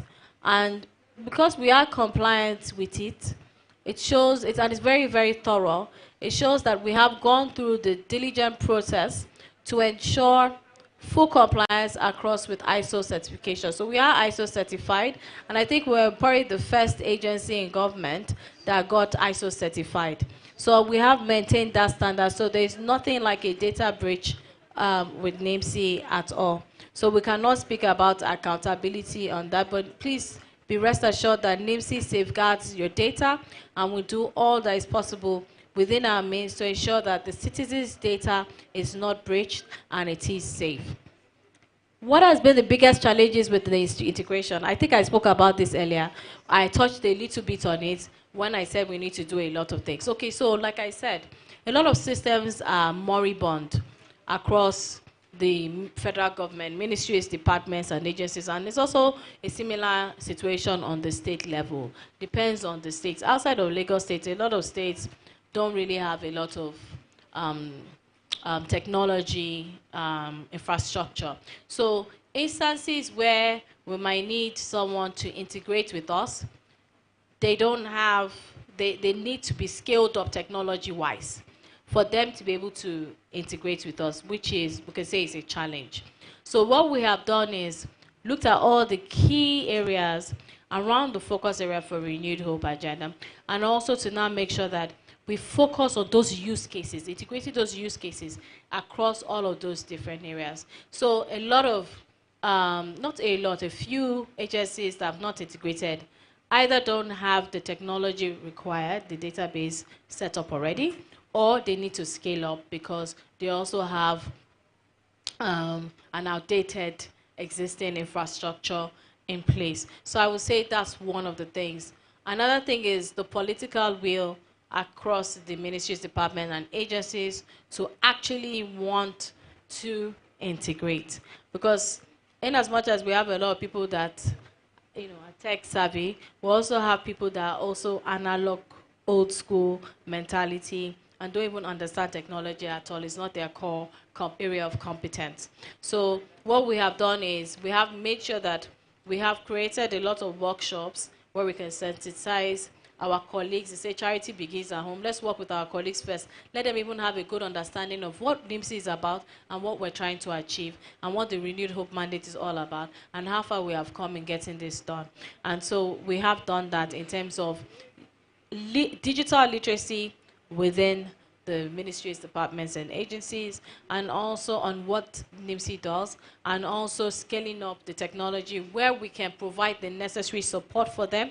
We will obviously do that, and we'll continue to support them to be able to ensure that they're able to integrate to NIMC through the API protocol. What measure has NIMC taken on foreigners, name and language barriers? Like I said, we do issue legal, we do issue NIN for legal residents, okay? Now, one thing we have also done is in the border states, we have recently partnered with immigration to make sure that they send their staff to all of our different states, different offices in those states, so that we're able to, immigration is able to identify if there's, an illegal foreigner that has come in and wants to get a name, and they're able to help us address these issues, okay? Because they are the ones that deal with border control. Management.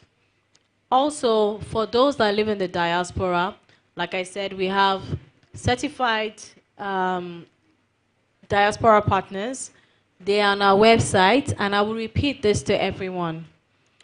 Please go to our website to check for the nearest NIMC office in Nigeria or the nearest front-end partners office in Nigeria, nearest diaspora service partners office in the diaspora within Africa and outside of Africa.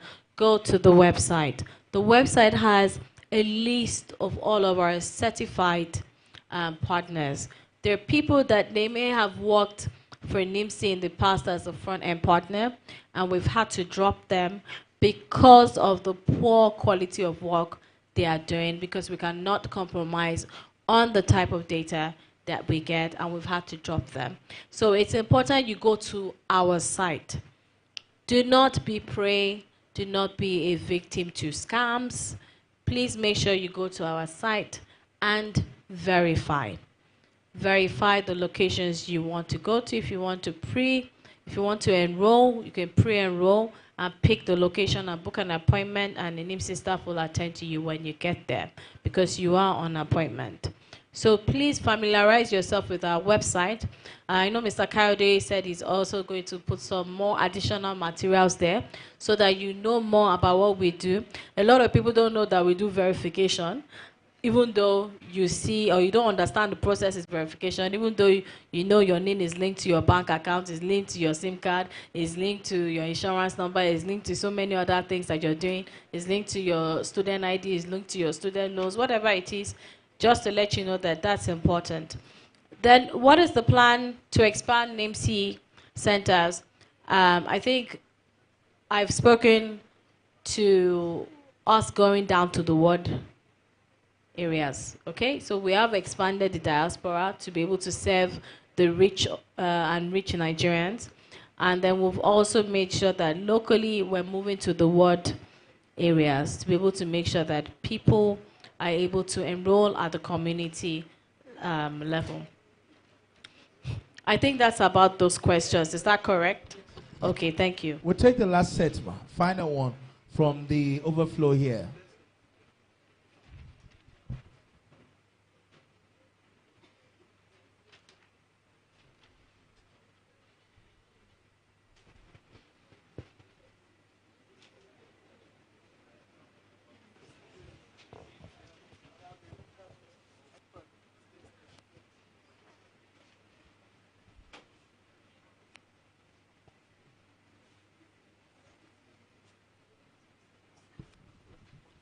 Camera, you can stay where you are as long as the camera can get you. Okay. Go ahead, please. So my We can question see you. is, Go ahead. so my name is Musa Abdulatif. So my question is, like, are there like programs, like awareness programs that, and that NIMC, like that NIMC is like is implementing in rural areas? And Put the rural mic in your mouth, Musa. I know you're shy. Put the microphone in your mouth. Let me hold it for you. He's shy. Okay, go ahead. So, like, are there rural, like, are there awareness programs that NIMC is implementing to educate and sensitize people in rural areas and communities? Thank you. On, go ahead. So, on like importance of getting their NIN. Thank you so much. That's a very good question. Can you give him a round of applause? Because I know he's very shy. And that's a really good question. We are working with the NOA, the National Orientation Agency, because they have, and this is a key question someone asked about language support. And I will speak to that. So they have about 75 languages, you know, and what we do is we send them materials for them to be able to help us convert this into those languages so that they're able to help us push it out at the community. They have a reach in every single community in this country. So they can help us push out the awareness for our ward enrollment that we're doing, and also the NINORTH application. Also, what we have been doing internally in-house is that we're now pushing jingles in different languages across board. I think English, Pidgin, Hausa, Igbo, and Yoruba to better communicate and better serve and reach our audiences in the country for them to be able to understand what we're trying to do. So we play those jingles on the radios, and we have been able to do that. Another thing that we're working on is on accessibility, which means that you see all the applications that we have, we want to then make sure that at some point within the year, from our website to our applications that we have developed, we want to make sure that we put them in these different languages. So you have the options to pick whether English, Yoruba, Hausa, Igbo, and Pidgin. And that's what we're working on across board for now. So we are trying to do that. There's something else I didn't mention to you. On our website, we have the an AI support tool coming up, type chatbot, AI chatbot. And that will get included very, very, very soon onto the site. It's ready. I think it's for you to deploy, and so that we can look at that. And there's something else that's very interesting. This pre-enrollment that we have done, where you can go online to get your pre-enrollment done, we've had to sort of adjust to modern times. When we're thinking of, we have to buy devices for every ward, how are we going to be able to do it? So what we now decided to do is now create the pre-enrollment option via WhatsApp. Okay? So that new feature would be ready before we go to the field on February 16. So you just go onto WhatsApp, and you're able to pre-fill all your information on there and book an appointment to come back and do your biometrics capture. And why we have done this is to make it easier for people and solve that problem, bridge that gap, close that divide between us and the citizens to make sure you're able to enroll at ease through your application. Thank you. Next question. All right. Good evening, everyone. My name is Comfort Ezif. My question is totally different from everything that was asked here. So, Ma, initially when you started, you told us about your stories. So I want to know, as a young lady who wants to scale, Go ahead. as a young lady who wants to scale in the corporate world, how is it? Because I noticed that it is difficult. I want to really scale in the corporate world, but it is very, very hard. Being the fact that I want excellence in my place of work, it is very, very hard to actually accomplish it. So seeing you here, it's something that has been bothering me. Ma, can you just give us, if it's just 5 minutes or 10 minutes, just tells us how you are able to scale? Because it is very, very important to me, Ma. Thank you very much. Sis, I need to say that I've been waiting for this kind of questions. Thank you very much, Comfort, because this is also beyond policy, beyond work. We have a lot of young women. As a matter of fact, 70% of those who are here are young women. The first 100 people that came here are between 2 and 3 were young ladies, you know, that you could say upwardly mobile. What can you share? What would you be your top 5 lessons you've learned in your journey that you want to share to those who are here, those watching online, and those who are going to see clips of this on social media when it's being syndicated? Okay, first things first. And I'm going to be very candid. Never sell your soul because you want to make money. Am I clear? And that's from a spiritual angle, okay? You must remain, your ethics, your morals, your values, your integrity plays a part in who you're going to be tomorrow. You have to make sure that you're hardworking. The way life is designed by default to give you all sorts of problems and all sorts of challenges you're going to have to face head on. But you must have a resilient spirit not to give up. You must remain persistent in the face of the adversary, because you see, one thing I've realized is when things get even more stressful, then I know I'm closer to my goal. So you must be able to understand that. You must work very hard, because you see, when things come easy, it never lasts. You must work very hard to get to where you need to get to. You must also have a mentor. Okay, and you must pick a mentor. I saw everything that you see outside that you assume, oh, I want to be like this person. Some people you don't know. Let's say, for example, when I was younger, I saw a car pass by, my house. I was like, oh, that's a really nice car. That maybe when I grow up, I want to, be like that person that drives the car. And you know what my mother said? My mother said, well, you don't know what they did to get that car.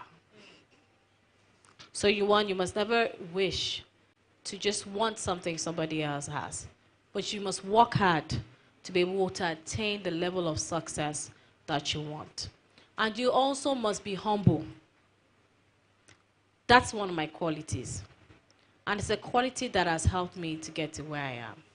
You must be humble. You must be respectful of people. You see, pride can cause a man to trip. Pride can set you up in so many ways to fail. It's important for you to remain humble. It's important for you to never look down on people, because you never know who is going to be who tomorrow. It's important for you to know who you are. You must be able to know your identity. It's interesting that for somebody that understands our own identity, I'm sitting in the position of identity. So it's important for you to be able to know who you are, and for you to be able to make sure you create a roadmap to where you want to get to. And share that with God, because trust me, even when you share with Him, He's the one that put that seed and sowed that seed inside of you. I'm very, very real. I'm very, very honest. I had to work very hard to get to where I am. Rome was not built in a day. And on the job, I remain as honest as possible to be able to get my job done. My staff are a testament to my hard work. Sometimes I'm in the office till midnight, actually past midnight, correct? I work very, very, very, very hard I'll tell you the other day I came in for the management meeting at 8 a.m. In fact, I got in at 7:30. All of you were running helter-skelter. DG is here. Everyone was running. In fact, when they were trying to come into the meeting, what do we do when you are late? We clap for the person.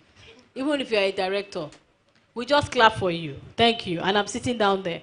But, we do that just to sort of, not to humiliate them, but it's sort of like, you feel embarrassed that, okay, I have to be on point next time. But it's very, very, very important for you, like I said, have a mentor. Mr. President is my mentor. My mother is my mentor. I've looked up to my mom. The values that she's instilled in me, you cannot buy it with cash. The morals, the integrity, letting me understand that I know who I am, and being confident in what I can bring to the table. And another important skill that you need to have, you must unlearn and relearn. It's a continuous cycle. You must also learn to fail forward. Did you hear me? You must understand that if what you classify as failure, look at it as you failing forward. You must learn to fail forward. Because you see, the strongest people are birthed from failing forward. So that's something that you must learn to do at all times. And I hope that I have shared this. And you must also network. You must network. You find that a lot of the times that it might not be the DG that may help you. It may be Mr. Kayode that is here that may help you. It may be Mr. Ayo Babalola that is seated there that may help you. Or Mr. Mahmoud, who is quietly recording in the back there, that may help you. Or Maruf that is reading a document in front that may help you. I'm just saying that never overlook any situation. And I also want you to learn from Dayo. Dayo is someone, I don't know if you know his history. Does anybody, have you read up on Dayo? Huh? You could just Google Dayo, you'll find a picture of him with the president and the first lady at a very young age. Very, very young age. This is a child that knows what he wants.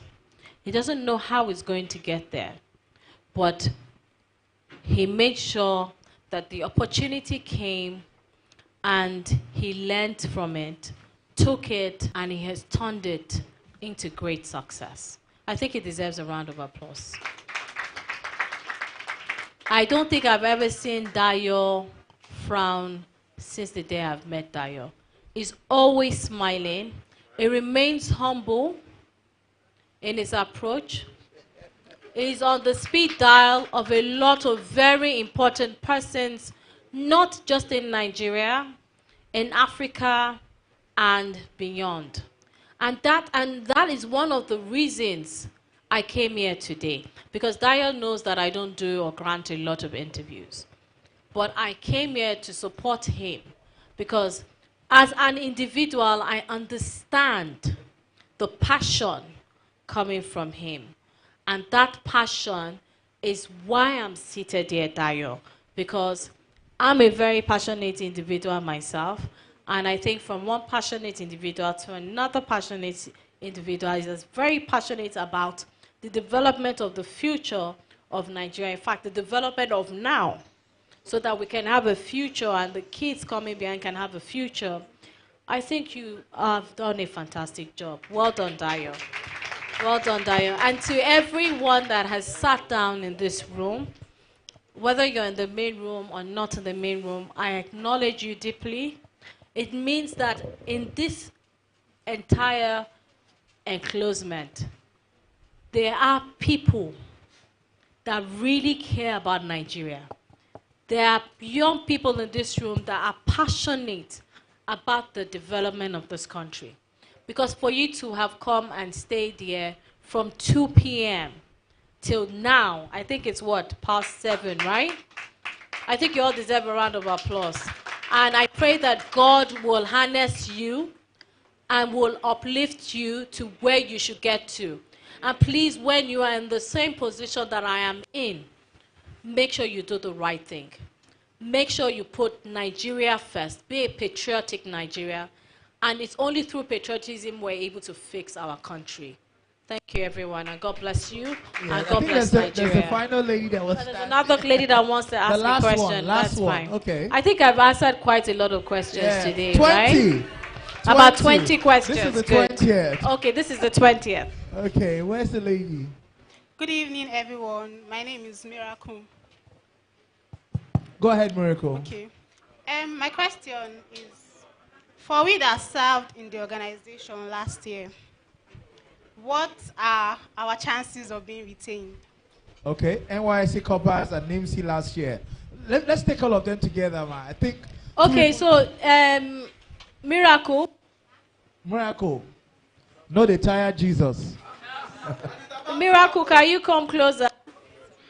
Let Miracle And come. please, I'd like to, how's your experience? Did you serve there last year? Yes, ma'am. How was your I've done that experience? and my experience was very good. Was very good.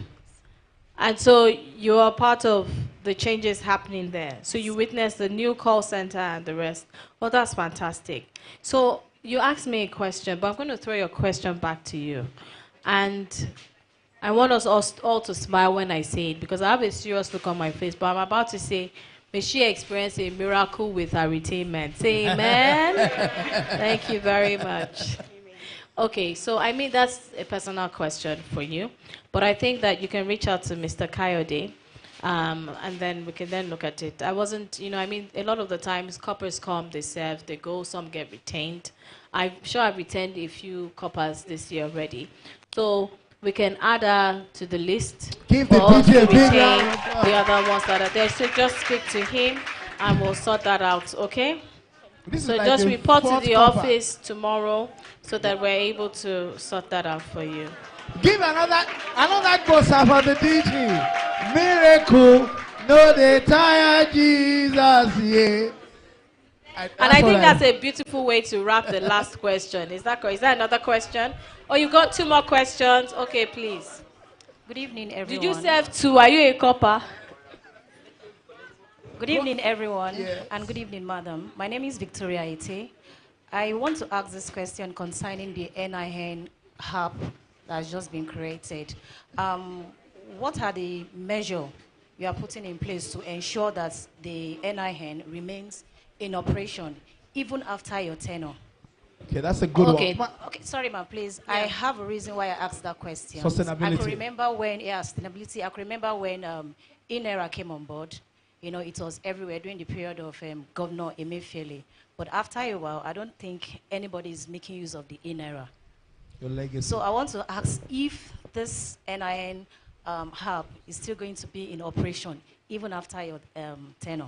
Thank you, ma'am. 8 years or 10 years tenure. It's not second Whenever time. our tenure is And then gonna goes end. up. Okay, thank you very much. Now, when we build solutions in NIMC, we build solutions from a sustainability perspective, point of view.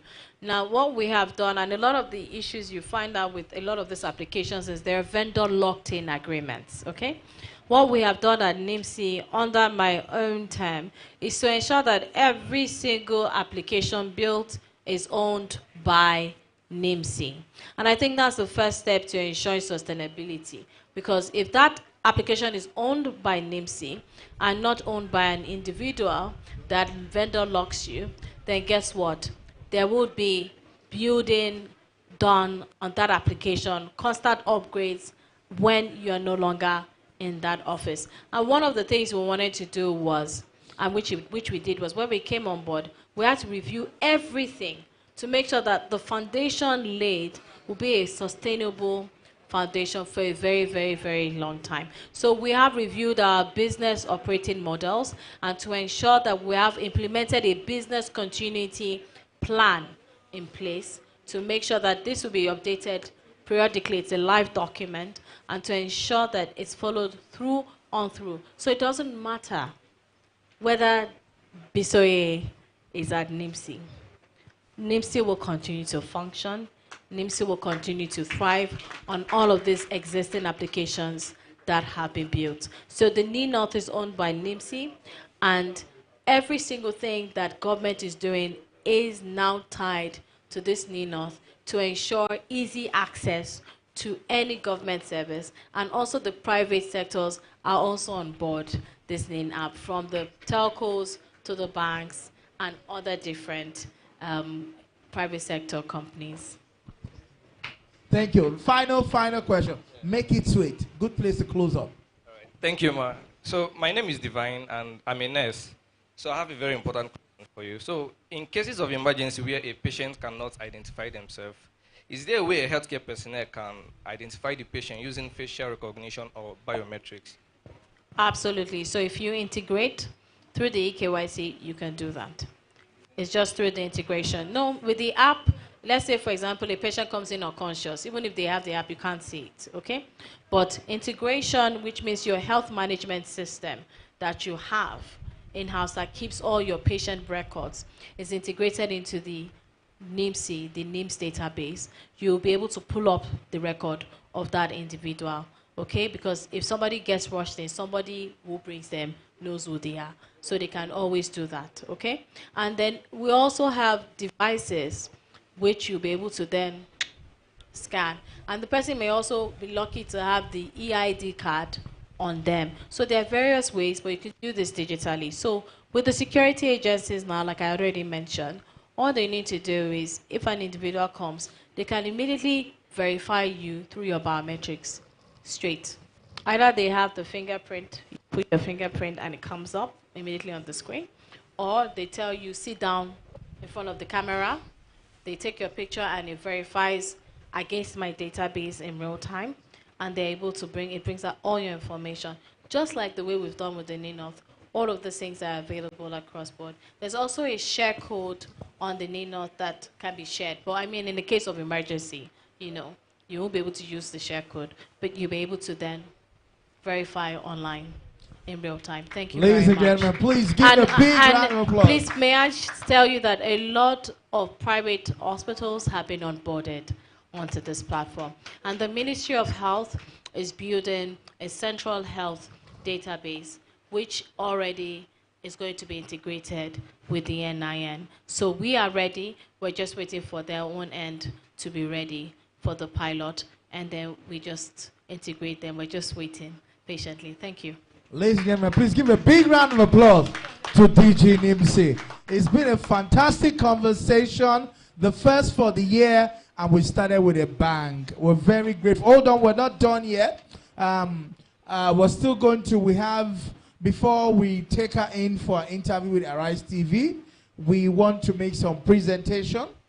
Ma, we know that we got you something. So whenever you drink, please use our NIMC cup. This is nice. I have a lot of gifts. I still feel like this is New Year's season. And here, on behalf of the youth wing of the party, we present to you this award, Standing Woman in Digital Governance. This award is presented to Engineer Abisoye Koka Odushote in recognition of our exceptional leadership, innovation, and transformative contribution to digital governance and national identity management in Nigeria, advancing inclusive service delivery and public sector excellence. Congratulations. So before I ask the NIMC team to come and join us for the photo, I was in the, I went to see the MD of Nexim Bank the other day for Christmas, and he was drinking his coffee with the cup that was given when he was. So when I come to your office next time, I want to see that on your table. You having your coffee or your water. Thank you. We'll definitely do that. We'll definitely. But thank you so much for these wonderful gifts, which are a kind reminder of the good work that the Renewed Hope Administration has been doing. So I want to say thank you very much to Dayo, Israel, and most importantly to all of his team. I want to say thank you to every single one of you, from the people filming, to the people that have ushered us in, to the people that have ensured that all of you that are here are well taken care of. I want to say a big thank you to you, and I appreciate the honor that I have been bestowed upon. Well, they're going to move it away so that you get a chance to come forward for a minute, and if you get a chance to take a selfie. She's agreed to also pass and walk within the audience so that she can greet you guys and say hi and go into the marquee before she goes for the Arise TV interview.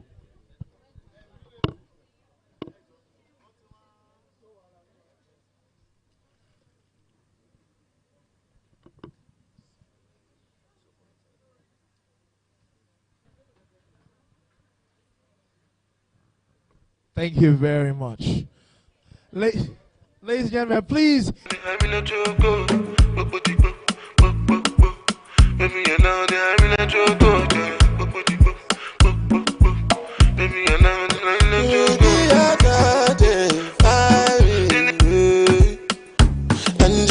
Angelina, you the cool in my temperature. If you call, I go come deliver. I no go fall in your hand never. So now me you could love forever. I'm a cocky no feeble letter. I'm a Angelina, I'm a Angelina. Oh me all down. Anytime when I see you for the club or the television. Don't monopolize her. Just do your selfie and all of that, and then she'll go around to all of you. You know I feel a vibe. Sorry, usually that the interview is taking place inside the office. Okay, thank you. We want her to say hi to